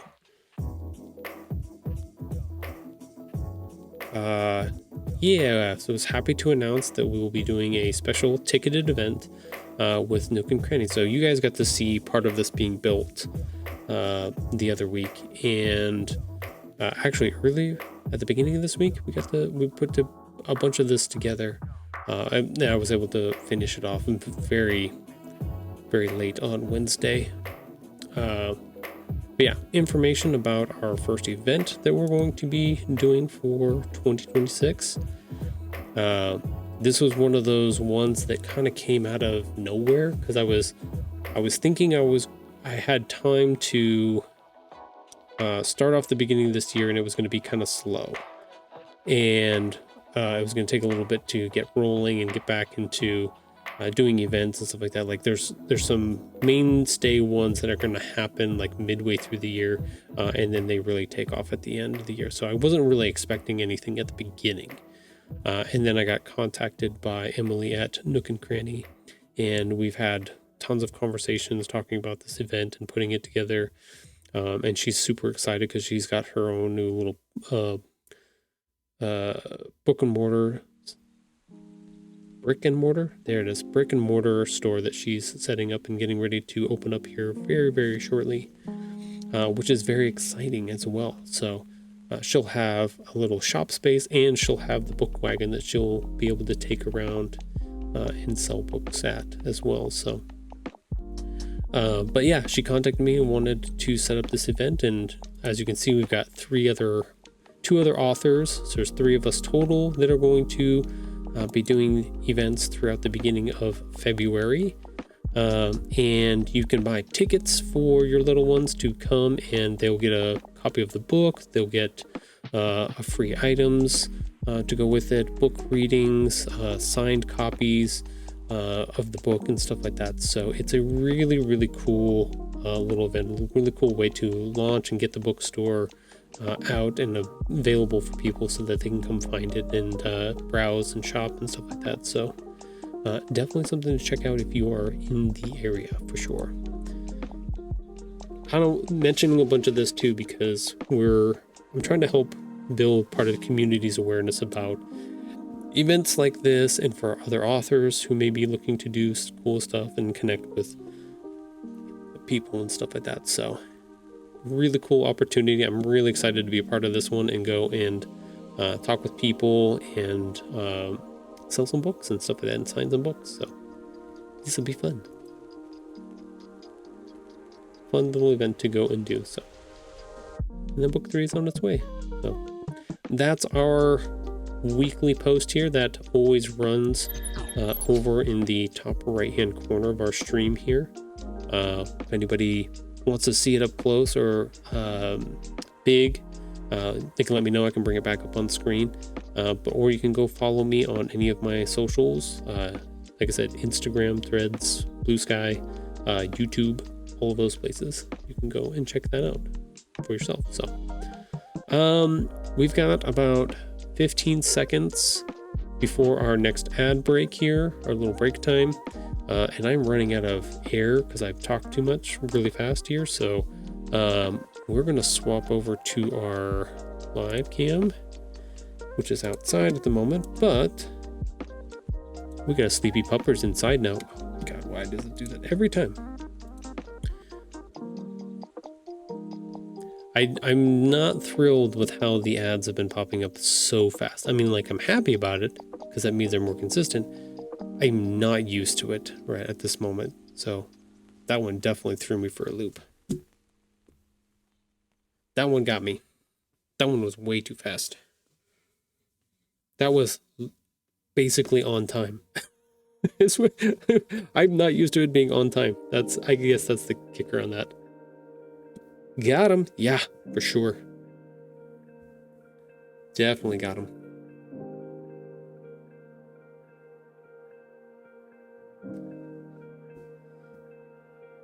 Got me good.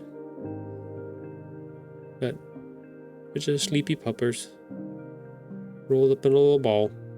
She's excited. She got to, if we go back, I don't know how much of the snow is left out there. But we got a little bit, but you see all those little holes in the snow all over the place out there? None of us have gone out there. Those are all Sora footprints all over the place. She's been tracking around all over the place, running through that little bit of snow. It's not a lot. We got a little bit. Most of it is just frozen ice now, but yeah, we got a little bit. She wants more. You can definitely tell. She's like, dude, I would love at least bare minimum a foot of snow. I'm just saying. This is what she tells me. At least a foot of snow, so I can prance around in it and bob and weave and do all the fun stuff. So, but yeah, but now she's just chilling. Had to take a kitty to the vet yesterday. Wait, you have a cat? Did you guys find a cat in the shop? Did you guys have a shop cat? Or was this at your apartment? I have questions. You know, you guys want to know what my favorite part about doing in-person events was over the past year? Is people coming up and be like, oh, look at the cute kitties. And then they would be like, we have kitties. And then they would show us the pictures of their kitties or their puppies and stuff like that. My God, if I would have known earlier in my years that that's all it takes to get people to come up and show you their pets and stuff like that, I would have done this many years ago. My dad has a cat. Oh, okay.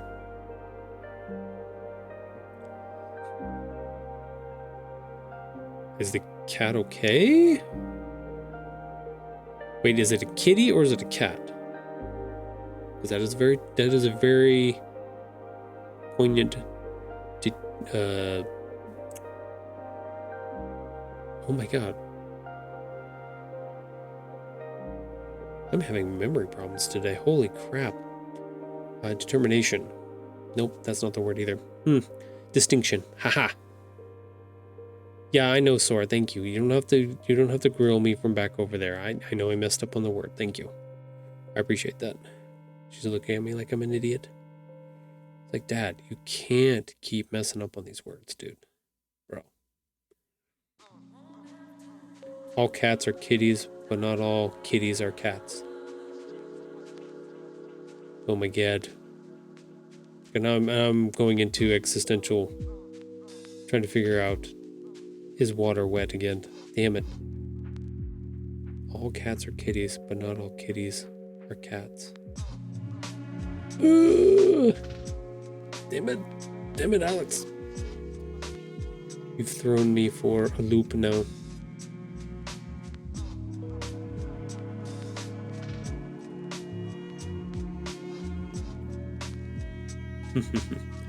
Good girl, Sora. You're a good girl. She goes, I know. Is the kitty okay? I'll go with that. Was it just routine stuff, or was it something that happened? If it's dark and gruesome, I don't want to know.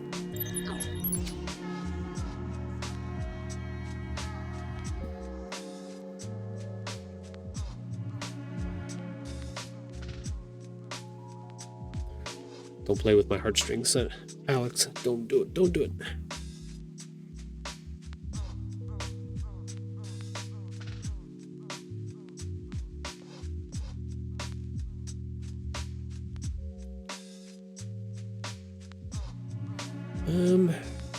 I'd play with this a little bit more.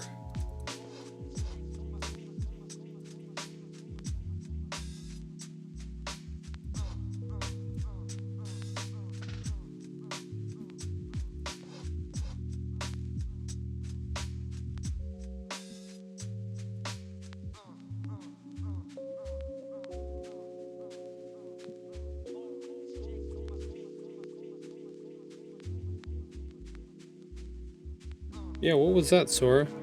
You heard that, right?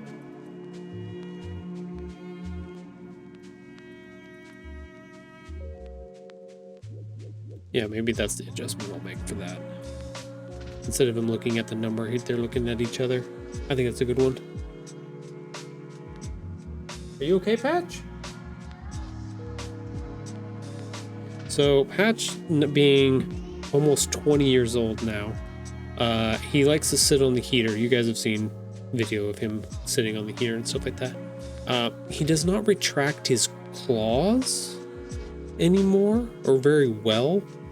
So anytime he tries to like move or get up, or sometimes around the vent, his claws will just catch on the vent and pull it up, and then drop it back down. So sometimes we hear like weird metal clanging sound, and we just look and it's just him getting up to stretch, is essentially what's happening. But it's still jarring every time he does it.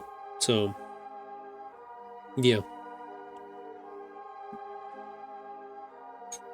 you're gonna get a reaction out of me on stream for that every time. Yeah, we're gonna save that. I do like that. I like that much better. So he's bigger. He's also in the same position, but something is slightly different. So we're slowly changing part of this. We've got Patch over here in the box. Big question is, do we change his facial expression? So we have these other facial expressions. Do we give him like the happy eyes? I kind of like that they're looking at each other though.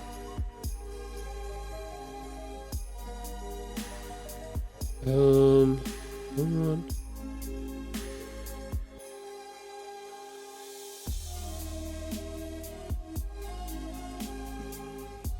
Got lots of faces to play with. We can also make new ones if we need be.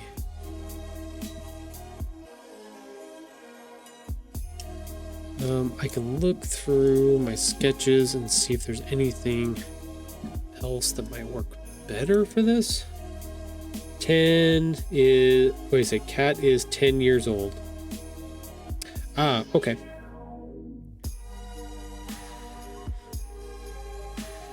So getting up there in years for sure. A little bit older. Starting to get to old man cat status. Well, it's kind of interesting because we've heard more and more stories of people that have cats that are living 18, 19, 20 years plus. It seems like it's becoming more and more common. Maybe we finally reached a point where food and a lot of the other medical stuff that they have for cats and dogs is kind of like humans. It's caught up in extending life for them in a lot of different ways, a lot better ways.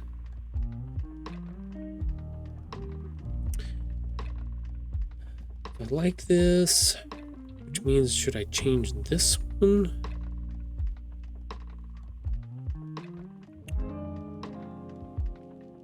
I don't always want them to have the same, essentially the same facial expression all the time. All right, sketches. Let me see if I've got anything in my backlog that would be fun and exciting, something new that we could use.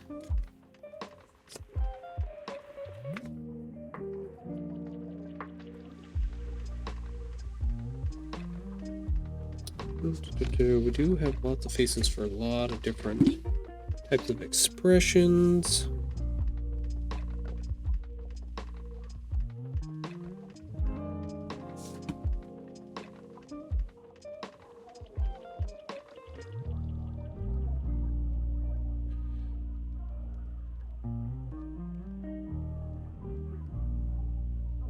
It's kind of the same. We could do a different one that's similar. Hey, okay. Bryce Austin says big stretch. Okay, we're gonna do, oh my gosh. I did a little bit before I started stream, but definitely not enough. Oh my God. My goodness. Yikes. I was trying to debate whether or not I wanted to change. Oh God, you have no idea. Like I said, I say every once in a while out loud so that I get a reaction out of my children that I'm getting old, and they usually harass me and be like, Dad, you're not old. But I also feel a lot of this in my joints and everything else. I'm standing for 3 hours during these streams too, so even though I'm doing like very light calisthenics, because I have a little stool underneath, because I have a standing desk, and I swap legs quite often during the stream. So I have one on top of the box, and then I swap, do another one on top of the box, and I just kind of go back and forth. Oh my God, you guys. That scared the shit out of me.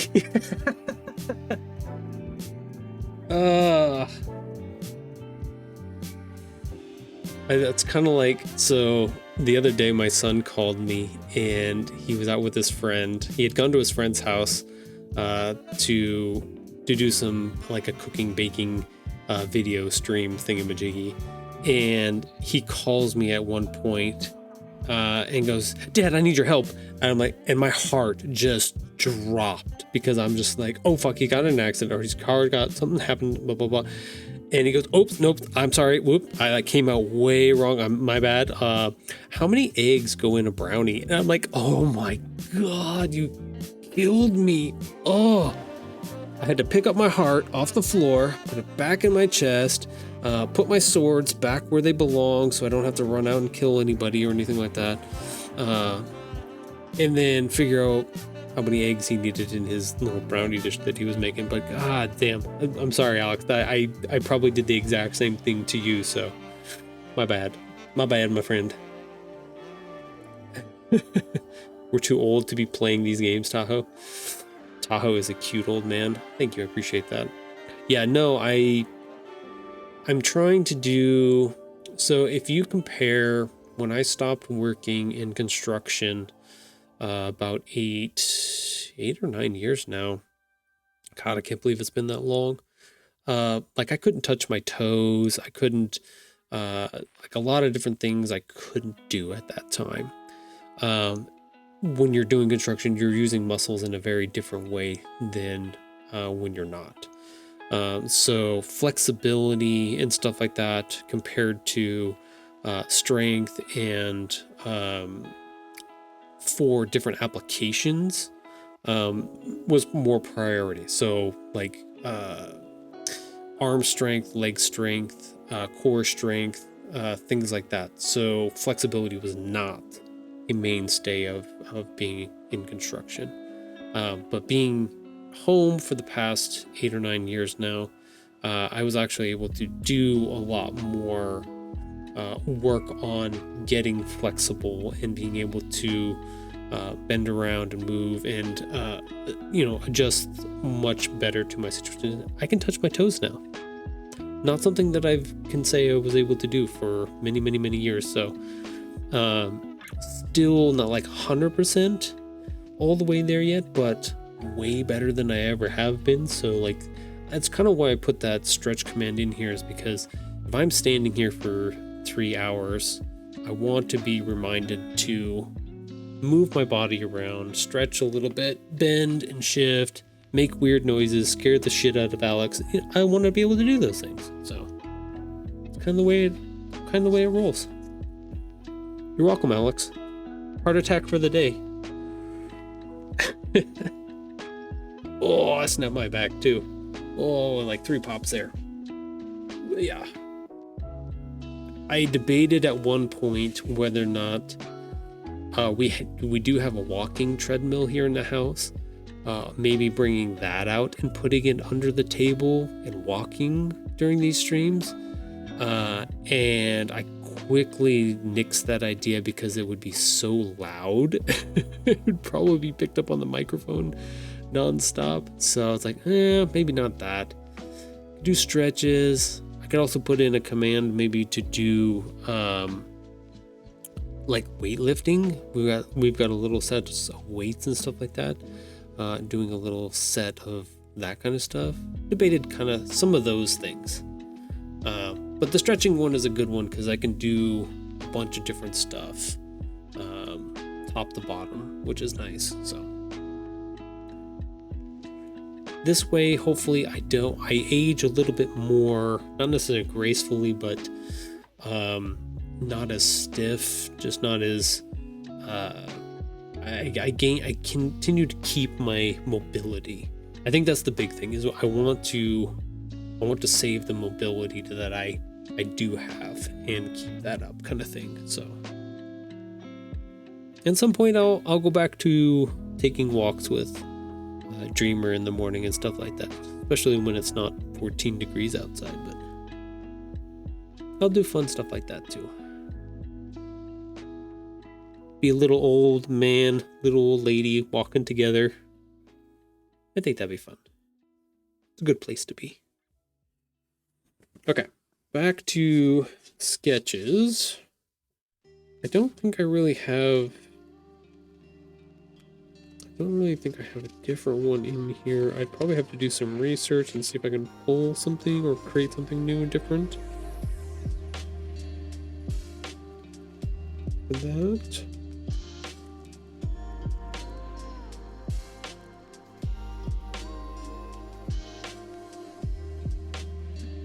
I think my big question is, don't say that. What did I do? Okay, so that's standard. Okay, so his eyes are closed and he's got the different little mouth for that one. Number 2. And then for number 1. Okay, we're back to this. Oh, yeah, we've duplicated that. Okay, I might have to come up with a different idea for some pieces here.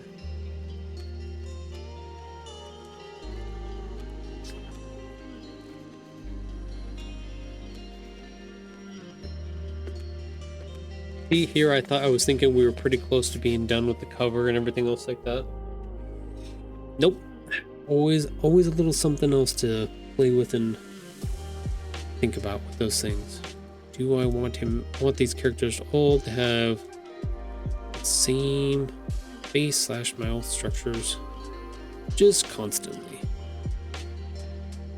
It is a comic, so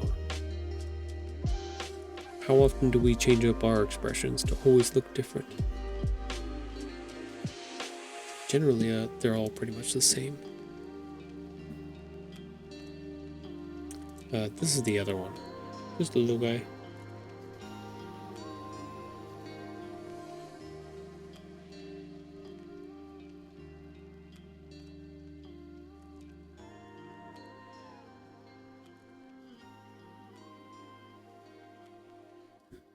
But I don't know. We'll have to see. I think I do like the positioning though. I think if I was going to change one, I might change this one.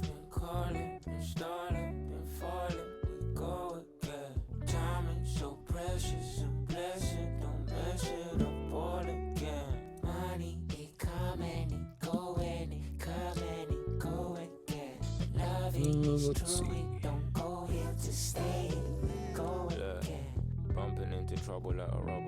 Lots more faces here. Don't need those. Ain't nobody asking, I'll be basking in my liberty, cause slavery is real. Doesn't mean his eyes open though. Okay, here we go. The closest thing to steal, and they what they want to steal. There's value in the word, gotta figure out the real. We go smaller, go bigger. The influence was heavy, all the faults even mine. They were still persuading like I'm needing a dime. Like my people ain't be dying. I want them slightly to be. It's funny, right?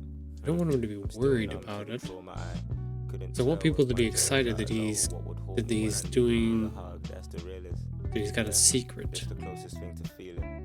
Yeah, It's the or only not a thing secret. trying to get me closer to the Lord. It's the box Yeah, party I know when surprise. I'm So by these words, I surprise. can show you all my flaws.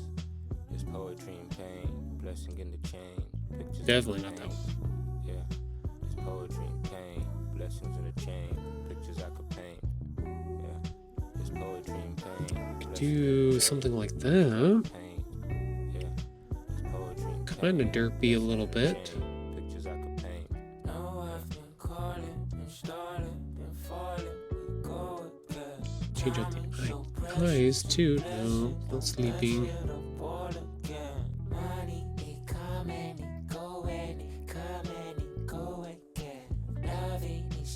Which one? That one. We could do those type of eyes with that type of mouth.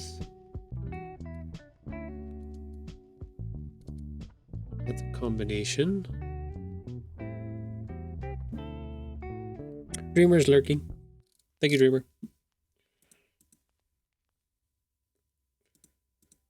Kind of like the little. Let's go.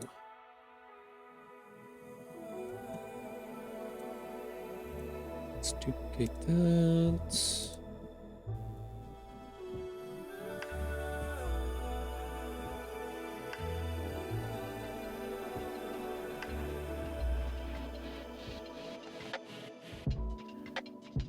That's not bad either. Don't think we want to do.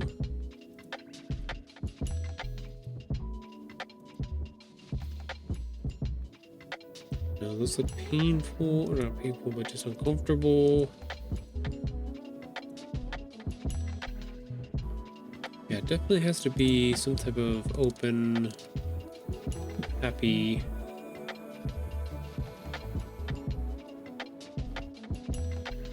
Maybe even something like that. It doesn't have to be the extreme. It doesn't have to be these ones.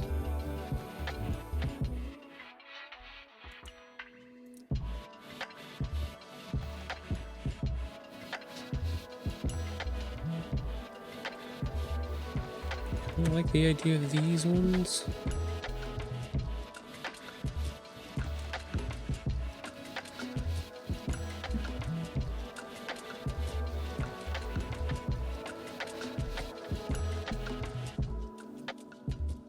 Oh yeah, I had the star eyes on there too at one point.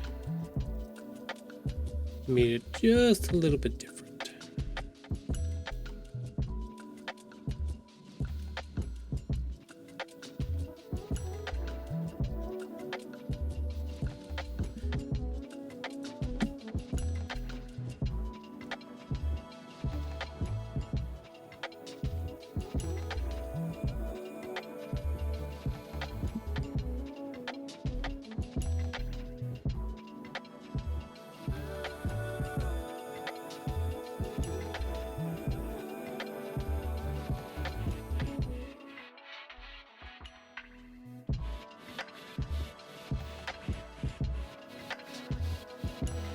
There we go.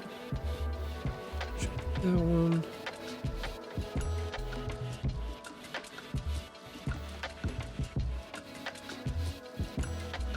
Yeah, fits. Okay.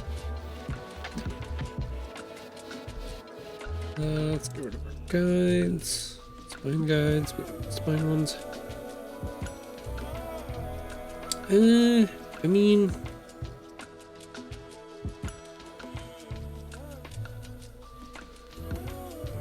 It's all right.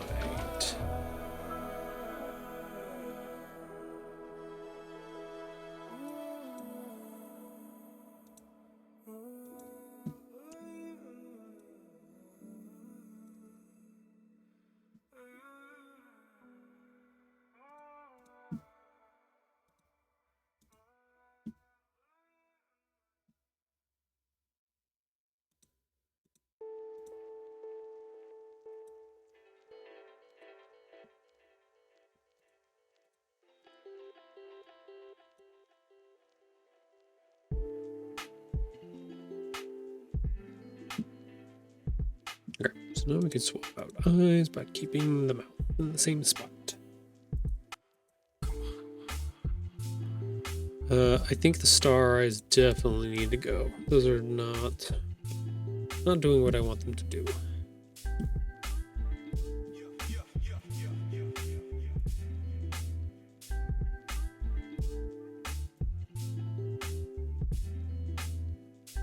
Same thing. We got the same mouth repeated over and over and over again.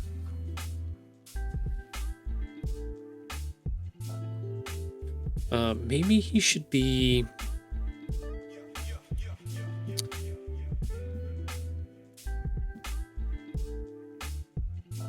Maybe it should be like this one. Not these eyes. Maybe it's just the normal eyes. Maybe he's looking down. Maybe he's curious about the box party.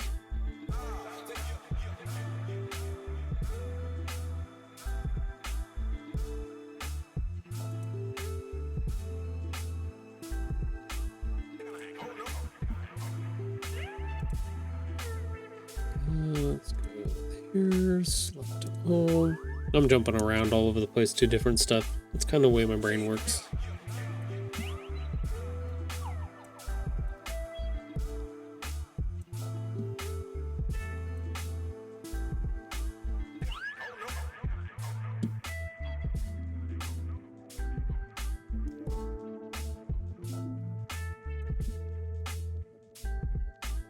I should be working on the blurb for the back, but got distracted with other things.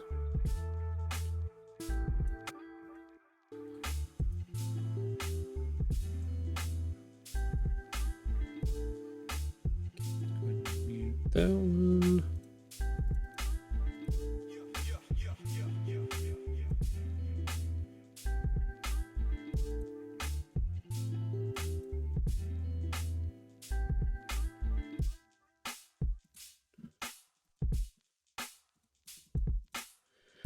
I could do something like that.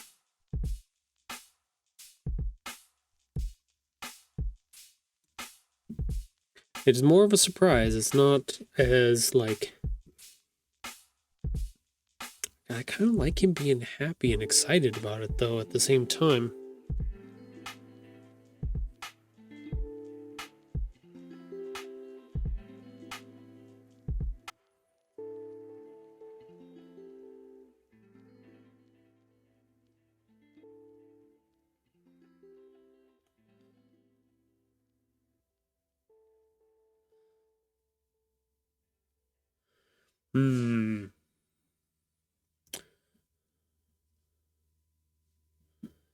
I'm not sure yet. It definitely helps invoke that idea of surprise.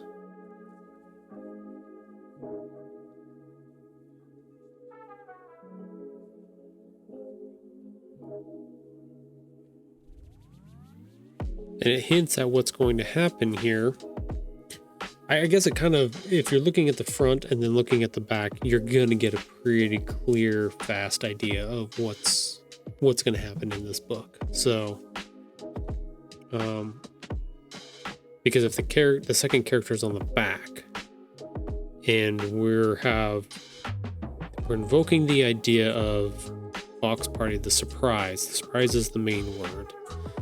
And then we have our character being obviously surprised by this box that he's inside of and stuff like that. Then actually it's a really good setup here of what's going to happen in the book. This literally shows the beginning of the book, and the back shows the back of the second half of the book. So we might be on the right path here. We might be on the right path.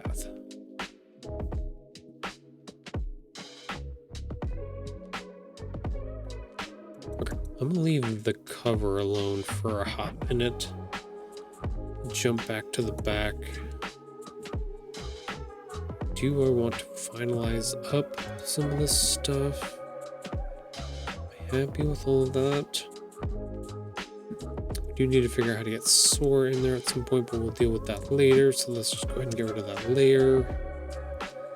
We're not going to do patch over there, so let's go ahead and get rid of that layer. Let's just clean that up.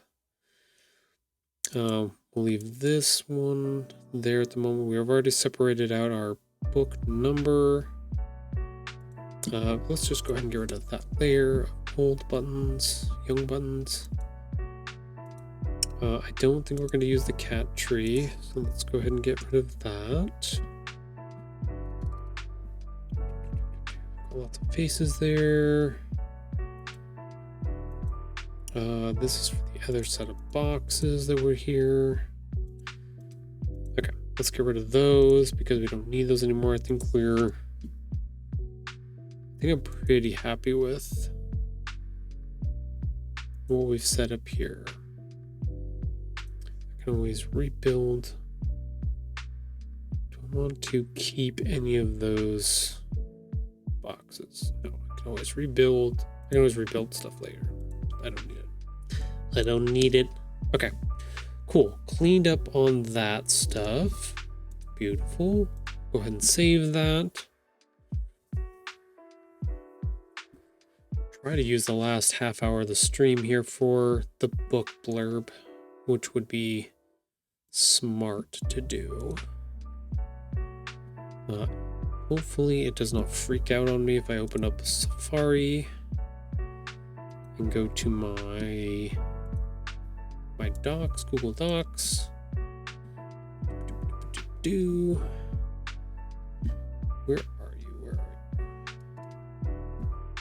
There we go. Miscellaneous book information.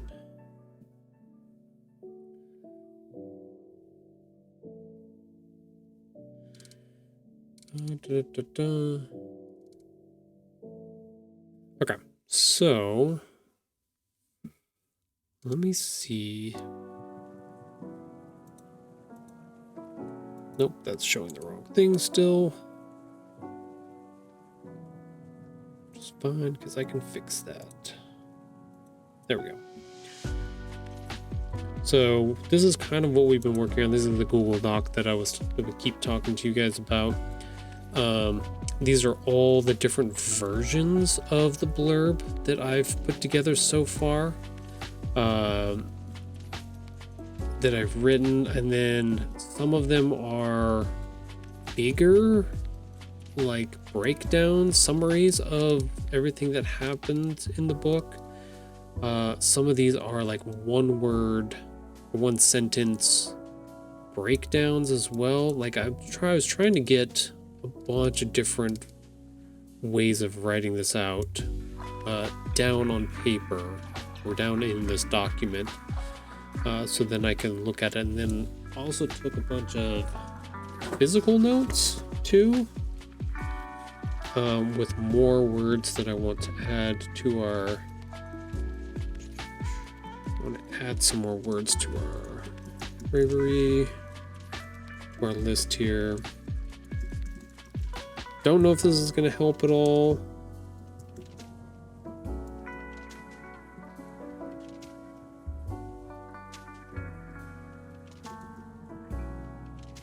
Hopefully it'll spark something, is the idea.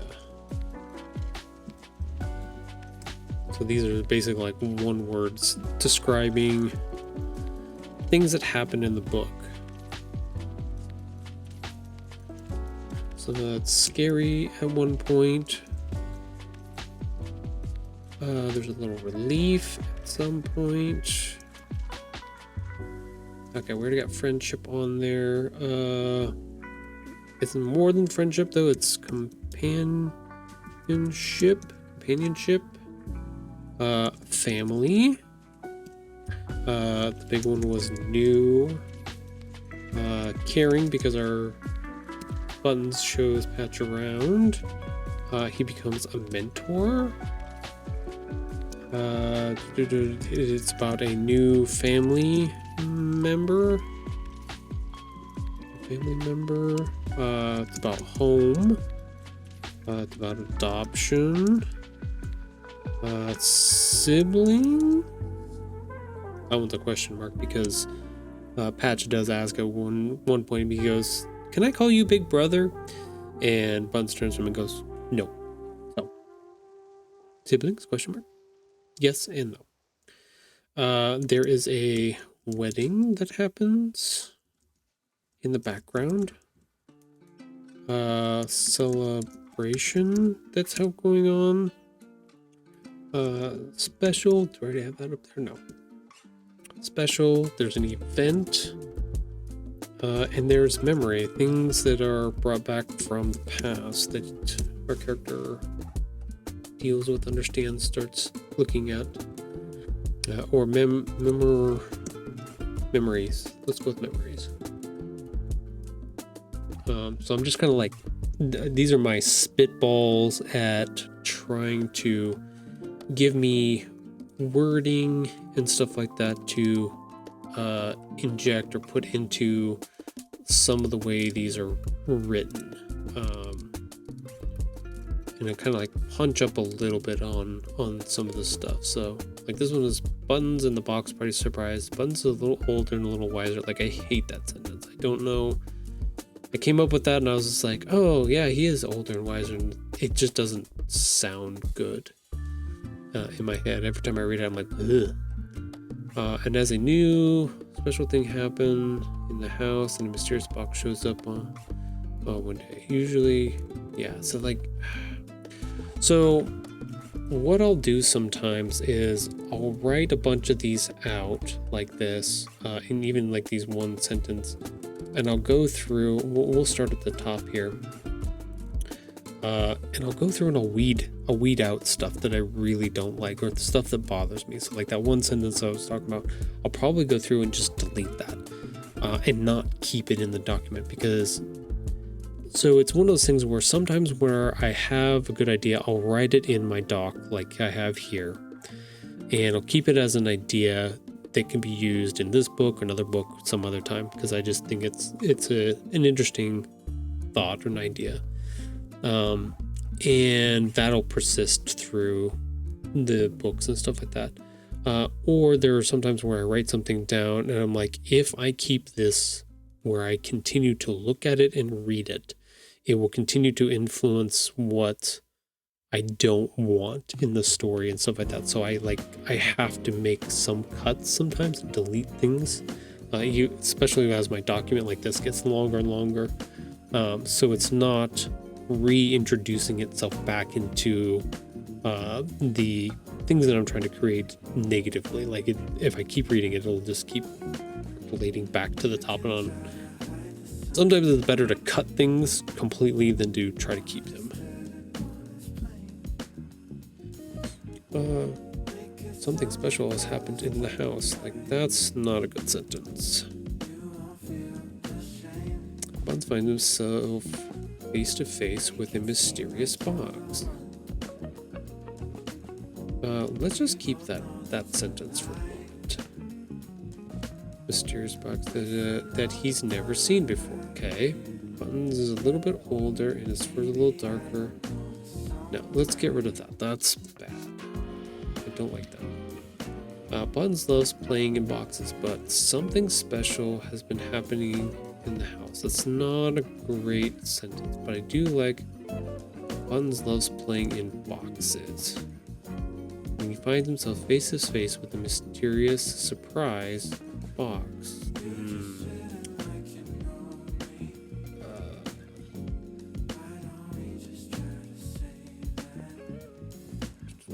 Let's get rid of that. That's meh. A little older and fuller, darker. Nope. New kitten patch additive. No, yeah, see, it was like a half idea that I had come up with that I just didn't fully percolate through. Okay, we'll get rid of those. He does like to play in boxes. Something special has been happening in the house when Buttons discovers a mysterious new box. We've gotten rid of several of those already. It just doesn't play right. In Buttons in the box party surprise, something special has been happening. No. When an unexpected surprise shows up one day.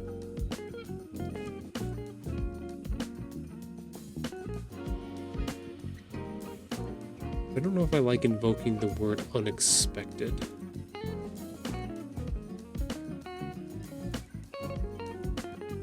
Yeah, I think it's right. I think it's weirdo burrito. Okay. So we'll get rid of that. So we deleted a lot out of that, which is good. A lot of floof for no reason. Buns and the box party surprise. Buns is a little older and a little wiser. Nope, get rid of that. And as a new special thing happens, things happen in the house, and a mysterious box shows up one day. Nope. Get rid of that.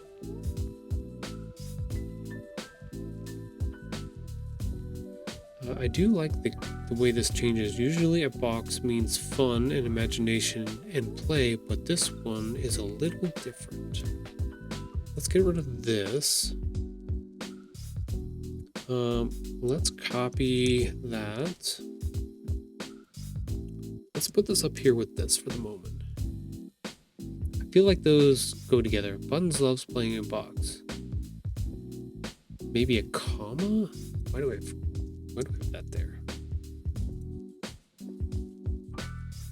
Comma. Usually a box means fun, but this one is a little different. What it's trying to get me to do there. Yeah, like that. The surprise that awaits Buttons once he opens the box will change the house for years to come. That is a true statement. It's a little punchy.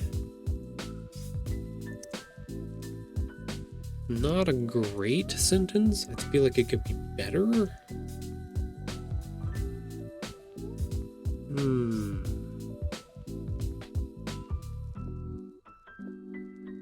Okay, let's keep going. Like I said, we're weeding out. Have a good day, everyone. Bye, Dreamer. Thank you for coming by. Thank you, Sunny, for putting in your points. We can check on our assistant real quick. As long as it doesn't break everything. Oh, she's just a little ball on the couch. Just breathing heavy. Probably gonna make little dreaming noises here at some point. Little boop, boop, boop, boop. Probably. We'll see what happens. Okay, back to our document here. Do I need to make this bigger for everybody to see too? That might be better. Let's see. A little time has gone by, and yep, capitalize that. And Buttons has grown quite a bit. He's a little taller and is, no, I don't like that description of that. One day, a new mysterious box arrives in the house that brings with it a lot of questions. It's not a bad sentence, but a new mysterious box arrives in the house that brings with it a lot of questions.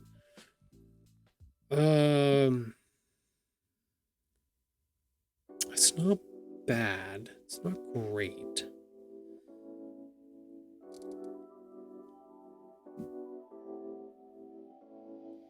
If we're going to do something like that, then I would get rid of this sentence. Buttons finds himself face to face with a mysterious box that he's never seen before.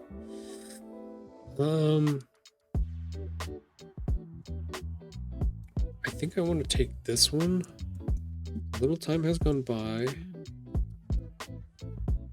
Put that at the top here. We'll separate it. These are all independent ideas, kind of working around how we want that to be worded. One day a new mysterious box arrives in the house that brings with it a lot of questions.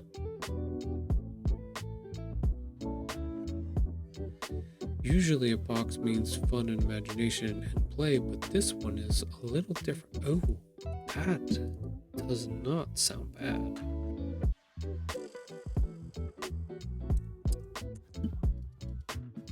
Let's see.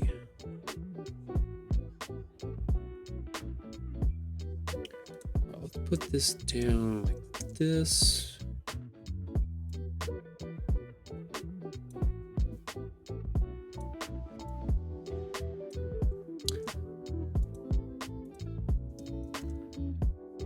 Okay.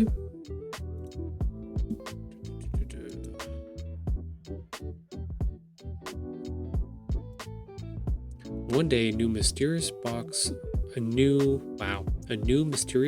arrives in the house that brings with it a lot of questions. Usually a box means fun and imagination and play, but this one is a little different. That's not a bad sentence.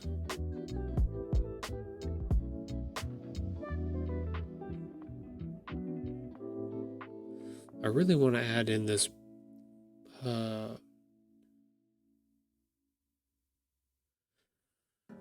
Buttons loves playing in boxes, though. I think there's some combination between these that we might be able to use.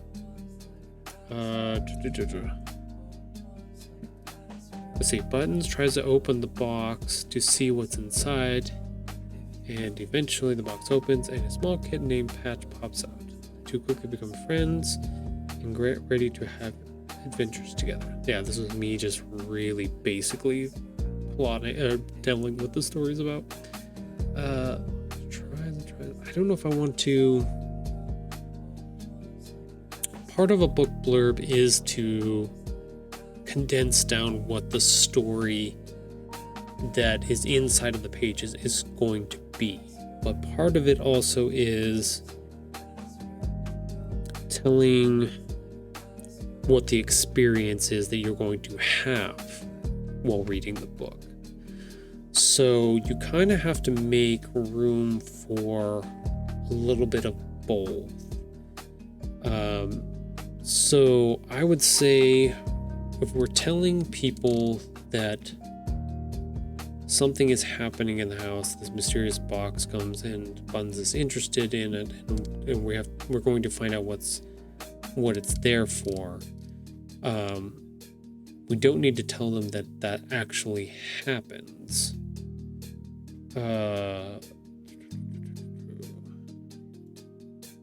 But we do need to have some kind of emotional tie-in connection to it. I'm just going to pull this up to the top at the moment.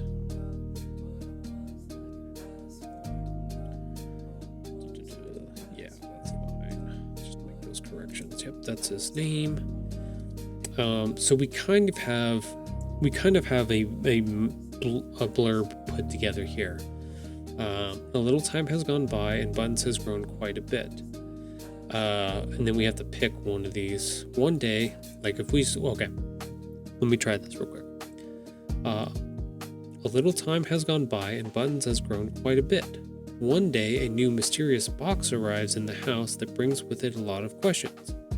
Usually a box means fun and imagination and play, but this one is a little different. The box, let's see. We'll have to figure out a sentence, whatever. The box opens and a small kitten named Patch pops out. Yeah, because we have to actually come up with a sentence for that. The two become quick friends and get ready to have adventures together. Yeah, this is very basic. It's not very rounded out, but the surprise that awaits Buttons once he opens the box will change the house for years. Yeah, let's just mess around with this a little bit here. We can use that sentence, but this one's a little bit different. The surprise that awaits Buttons once he opens the box will change the house for years to come. A small kitten named Patch pops out, and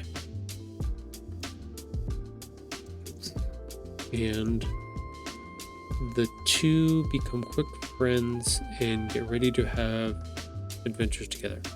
Not a great sentence, but we're getting there. We're trying to connect all of these pieces, all these dots here. I don't mind the way that sounds. It kind of eliminates these two things. Buttons finds himself face to face with a mysterious box that he's never seen before. I like this better. One day, a new mysterious box arrives in the house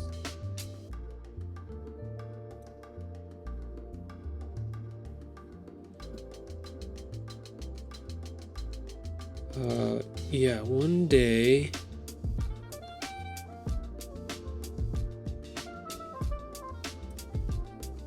his people bring home a new mysterious box.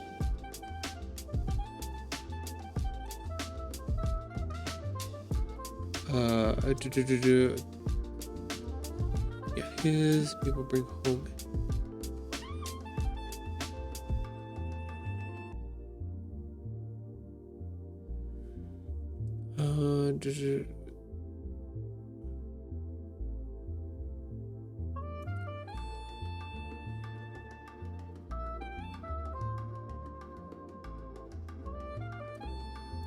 One day, his people bring home a new mysterious box.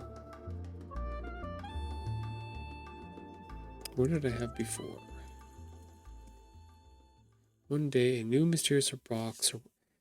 Okay, so that's the question. It doesn't just arrive. It doesn't like show up. Like they surprise him with it.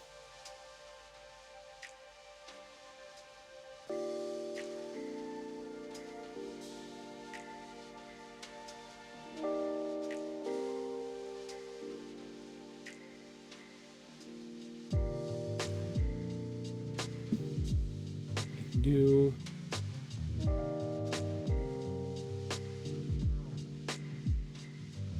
surprise or mysterious? One day, a new surprise box, because it definitely fits with our title. Surprise box arrives in the house that brings with it a lot of questions. Usually a box means fun and imagination and play, but this one is a little different.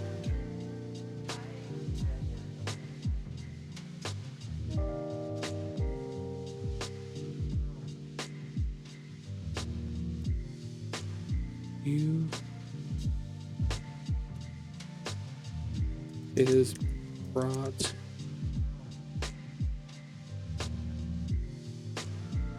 into the house that brings with it a lot of questions. Okay, better. A lot of questions. Usually a box means fun and imagination and play, but this one is a little different. Okay, so we're invoking the ideas of fun, imagination, and play. So we've got a little emotional tie-in here.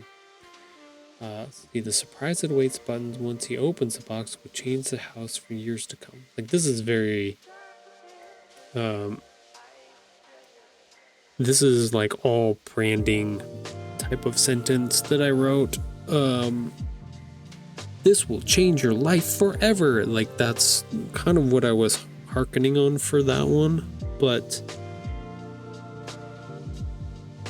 I feel like that's used to hawk product.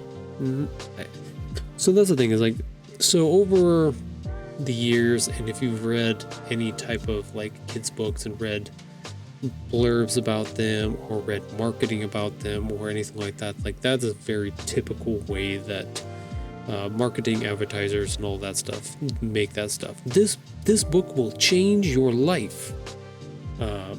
Those type of, structures and stuff like that. Let's get rid of that so that it stops eating up my resources here. I don't like to use those. I know. So sometimes there's language that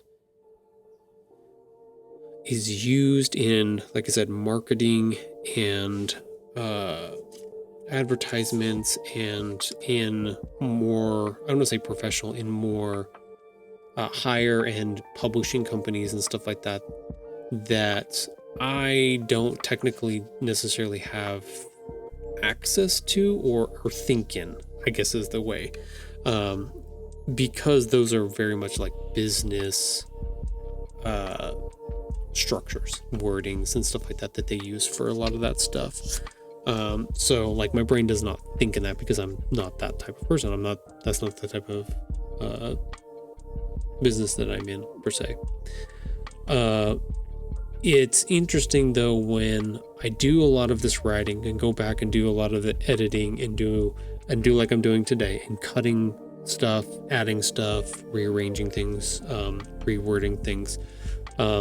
taking some of these and putting them into, like I said, ChatGPT, and seeing, because their stuff is all trained on more of that side of the publishing sphere, like, because that is all marketing lingo and jargon and stuff like that, it will sometimes give me wording that is a little bit more tweaked towards that, which I appreciate in that way. It's never perfect, it's never good, and there's a lot of times that I'll look at it and be like, I can use XYZ, but it needs severe rewrites in order to make it, one, sound like me, and two, actually work in the context of what I'm doing and stuff like that. So it's just another way to, like, it's interesting sometimes when I have it do prompts and stuff like that, because I typically ask it to make multiple copies of the same thing. So I don't ask it to just write, whatever. I say, take what I have and give me 5 different versions of this with different soundings, different intonations, different feelings, emotions, like that. And it will do that. But it's interesting because if you ask it to do it again, or do it, if you keep going and asking it, whatever, it tends to repeat the exact same thing over and over again with a slight twist and change that's different. And so if the vibe of what it puts out there in those 5 options is not good, then it doesn't matter how many more times that you try to generate that thing, the vibe will always be off because it doesn't understand any of that type of thing. It can just be like, oh, these are what popular advertisers, and stuff like that use for their lingo. So this is what you're talking about. And you're like, no, that's not what I'm talking about. So it's always a balance between those things. That's why, I always tell people anytime they're using those type of models for anything, that is never the end product you should ever have put out there kind of stuff. It should always be then internalized by you, kind of like a mood board, taken in, rerun through all of your circuits and stuff like that, and then helping you to then write something that is better, kind of idea. Hopefully, that's the idea. But I'm also still running off of how a lot of these systems were like 5 years ago, like very basic. So I liked the basic idea of them. It wasn't doing all the work for me. It was just kind of giving me ideas. I like giving me ideas, but not taking over all of my shit, kind of thing. So, let's see. We've got about 40 seconds here until our next ad break. So let's pop. Oh man, I'm a little sad. I feel like I'm really starting to get going now, too. And I got the hiccups bad. Whew. Why? I literally never even touched that button. Every time. Okay. Let's swap over to our cam here. I'll actually get the other camera moved around so we can see puppers. But yeah, we'll do a little break here. We'll pause what we're working on at the moment. We might do a little bit more afterwards. We'll see. And then we'll come back. So if you are not subscribed to the channel, that's okay. You're not missing anything. If you are, you get a little bit extra. You get to throw in some questions and have a little one-on-one time. So just throwing that out there. But stick around and we'll be back. Oof, barely. I'm not sure if I got that one in there quite all the way, but...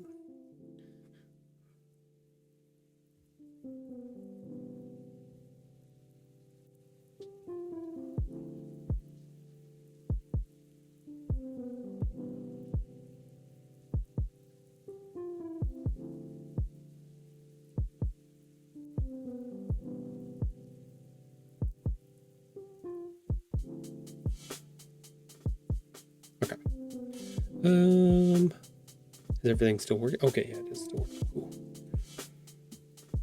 There we go. We got puppy cam going. She's hanging out on the floor now.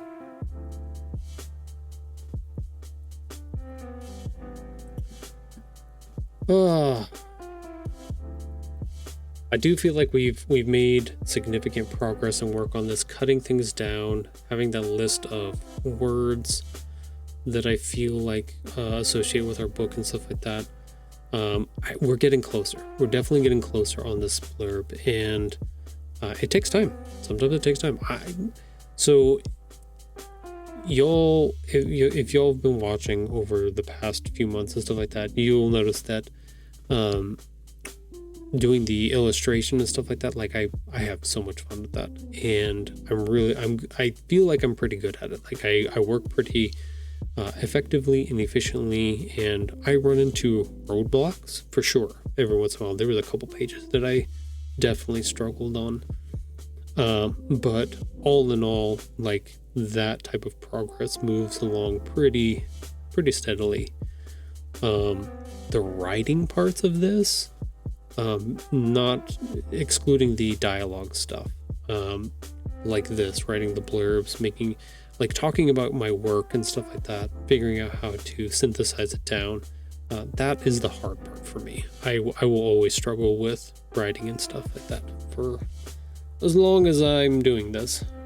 As long as I'm alive, I will always struggle with writing.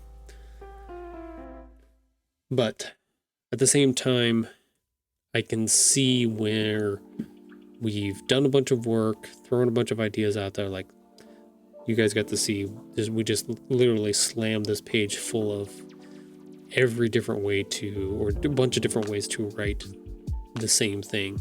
And now we're slowly cropping it down to make it fit and work, kind of thing. Like I said, synthesizing it down into what we definitely want. So, but it's a process. It takes time. Especially, this is the hardest part of this. So, but for anybody who is watching the replay of this episode, or picks this up on YouTube at any time and watches through, if you have questions about any of these type of things, illustration, writing, processes, whatever you want to, any questions you might have for me, feel free to either leave me a comment in the comment section, or you can also go over to my website, tahoeanime.com. There is a form at the bottom of the page. Basically, you can just message me and through that form and ask me your question, and I will try my best to answer it on stream for you when I get it. So trying that out, seeing how it goes. I know if we do get to a point where we've got a bunch of people in here watching at some point, that being able to answer every single question would be hard, but there may be some ways to work around part of that too. So we'll see. Once we get to that part of the bridge, we'll look into it and figure it out. But that's the idea. Okay, let's see if we can get some. This was another one.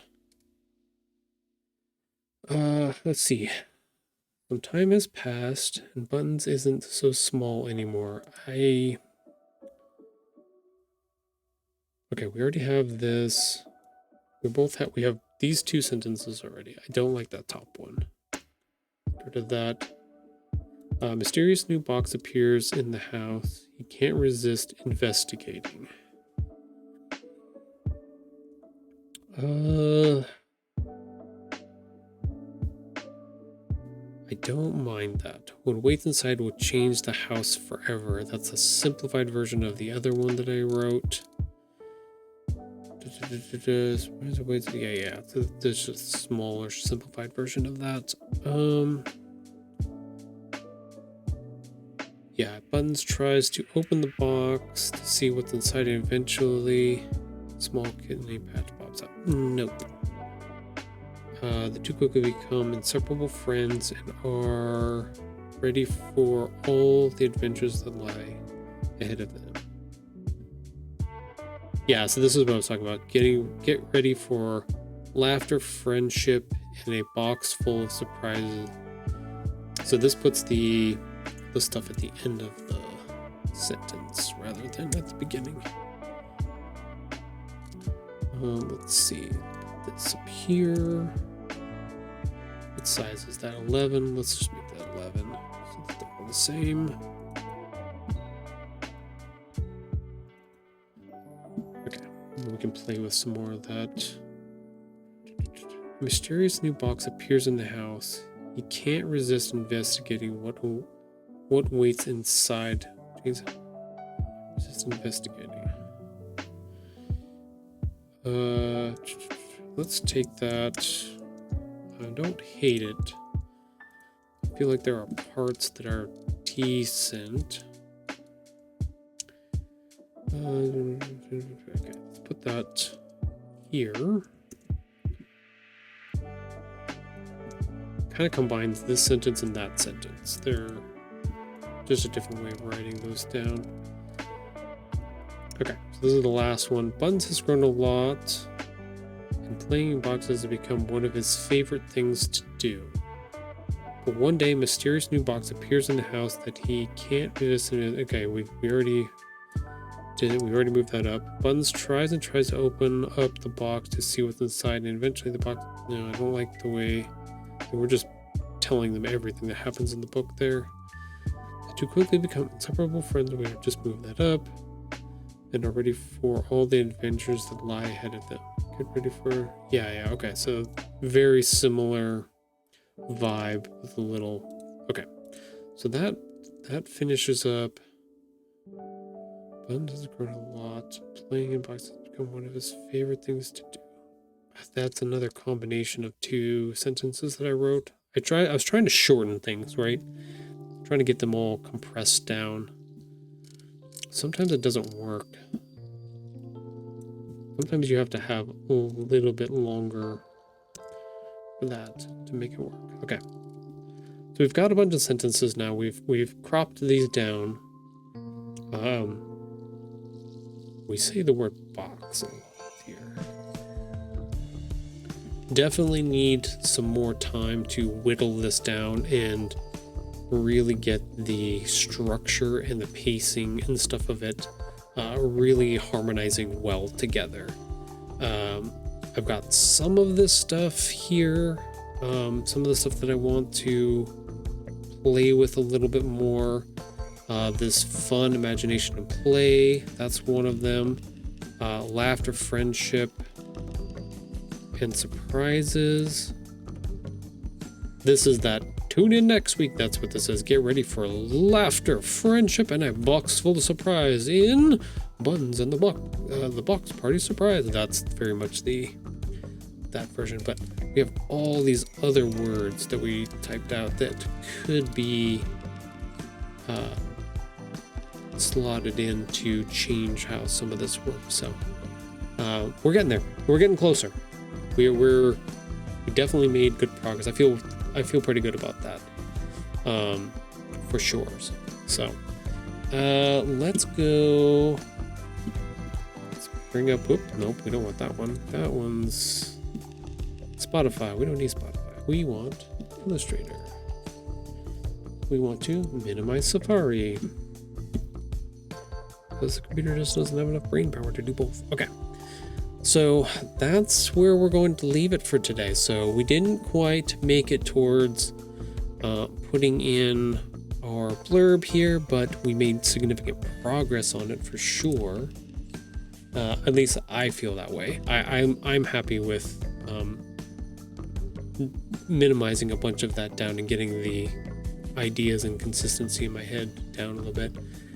We changed some of the stuff here in the back of our cover, which I think, one, it will play really well with our blurb, especially if we mention patch in it as well, which I plan on doing. So I think that's really great. We definitely played with the idea of maybe a slight change to the cover here, kind of really hunker in on that surprise aspect. But yeah, we did some work, we did some things, we did a lot of talking, we showed some artwork off today from other creators. Yeah, it was a good day. It was a good day for all the stuff that we did. So I will be let's see, we've got a couple things going on here. Tomorrow I will be streaming over on the Dungeon Protocols channel. That one is a late at night stream. That's for playing video games. Sundere, hello. You always come in right at the end of my stream. Girl, you gotta get up earlier. I'm just saying. I'm just playing. So yeah, Saturday late, we do a Dungeon Protocols Destiny 2 stream. Just me and friends in my little gaming group. Sometimes there's people there, sometimes there's not. Just really depends on what's going on. That's tomorrow evening. And then Sunday, that'll be Dreamer and I's stream. That's our 500 Little Things podcast. I'm not 100% sure what the topic is this week. I'll have to find out. Sometimes I wait to find out what's happening until Sunday and then get surprised by it. So yeah. And then I will be back on Monday for hopefully working and finishing this book blurb, because I really want to get this done. I want to get this finished up, because there's a lot of other writing things, a lot of different ways to summarize out the story, and get it ready for the next push of publishing. I know part of the stuff we have to wait until February to really start taking off on, because we have changes that need to be done for book 1 and book 2. The price is going to change. So we have to swap out the barcodes and stuff like that for it, because of increased price in printing and stuff like that. That is being pushed down to the authors and creators and stuff like that. So that's all coming. So we're gonna keep working all those stuff, getting stuff ready, waiting for those changes to go through, and go from there. And hopefully we'll have some awesome pictures from our next event, our first event of 2026 that's coming up here in February. And then hopefully that takes off for the rest of the year, and we'll be able to do all kinds of other cool events. So yeah, that's kind of the plan. But what else is there? Does anybody else have any last minute questions before we sign off for the day? Alex, Bryce, Sunny, Sundere, do you have any last minute, besides saying hello, by the way? Hope you're having a good day. Hope everything's going great for you. I miss your streams. I miss seeing you work on stuff. I saw a post that you posted about some of your setup stuff that you have for sale. I think it was either convention or it was a shop. I think it was a shop, but that was very exciting. I really want to ask you about, you have a Choco Cat. I think it was a keychain my daughter would probably die for if I could get it for her. But I gotta check out your website, because I was confused on your website on which one it was when I wanted to order one. So yeah, but I'm hoping you're having a good day, Sundere.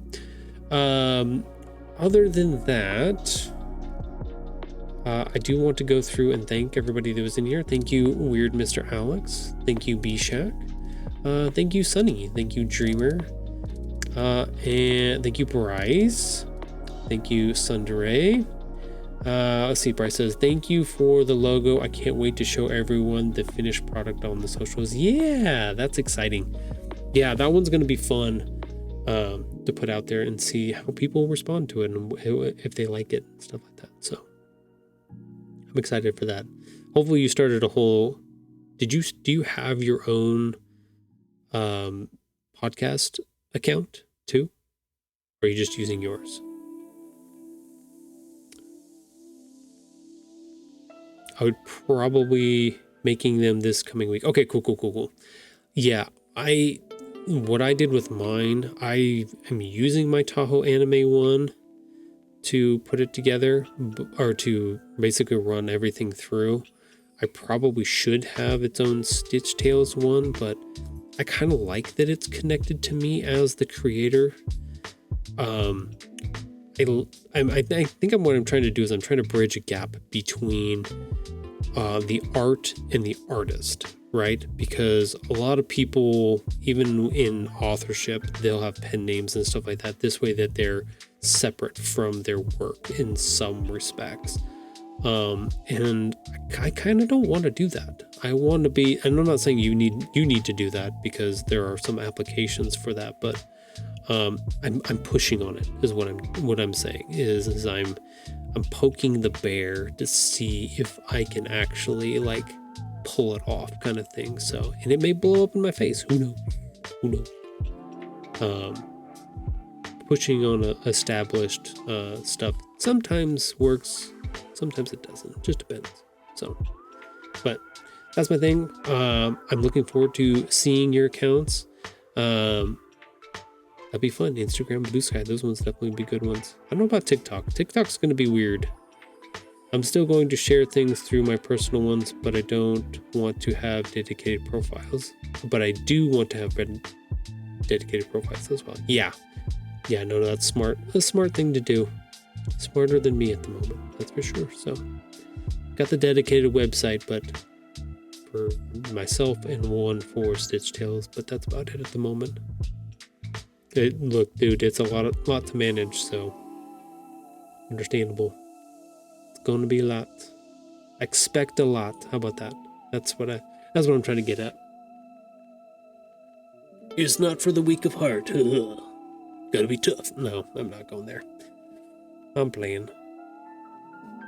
Cool. Yeah, I hope y'all have a wonderful rest of your Friday.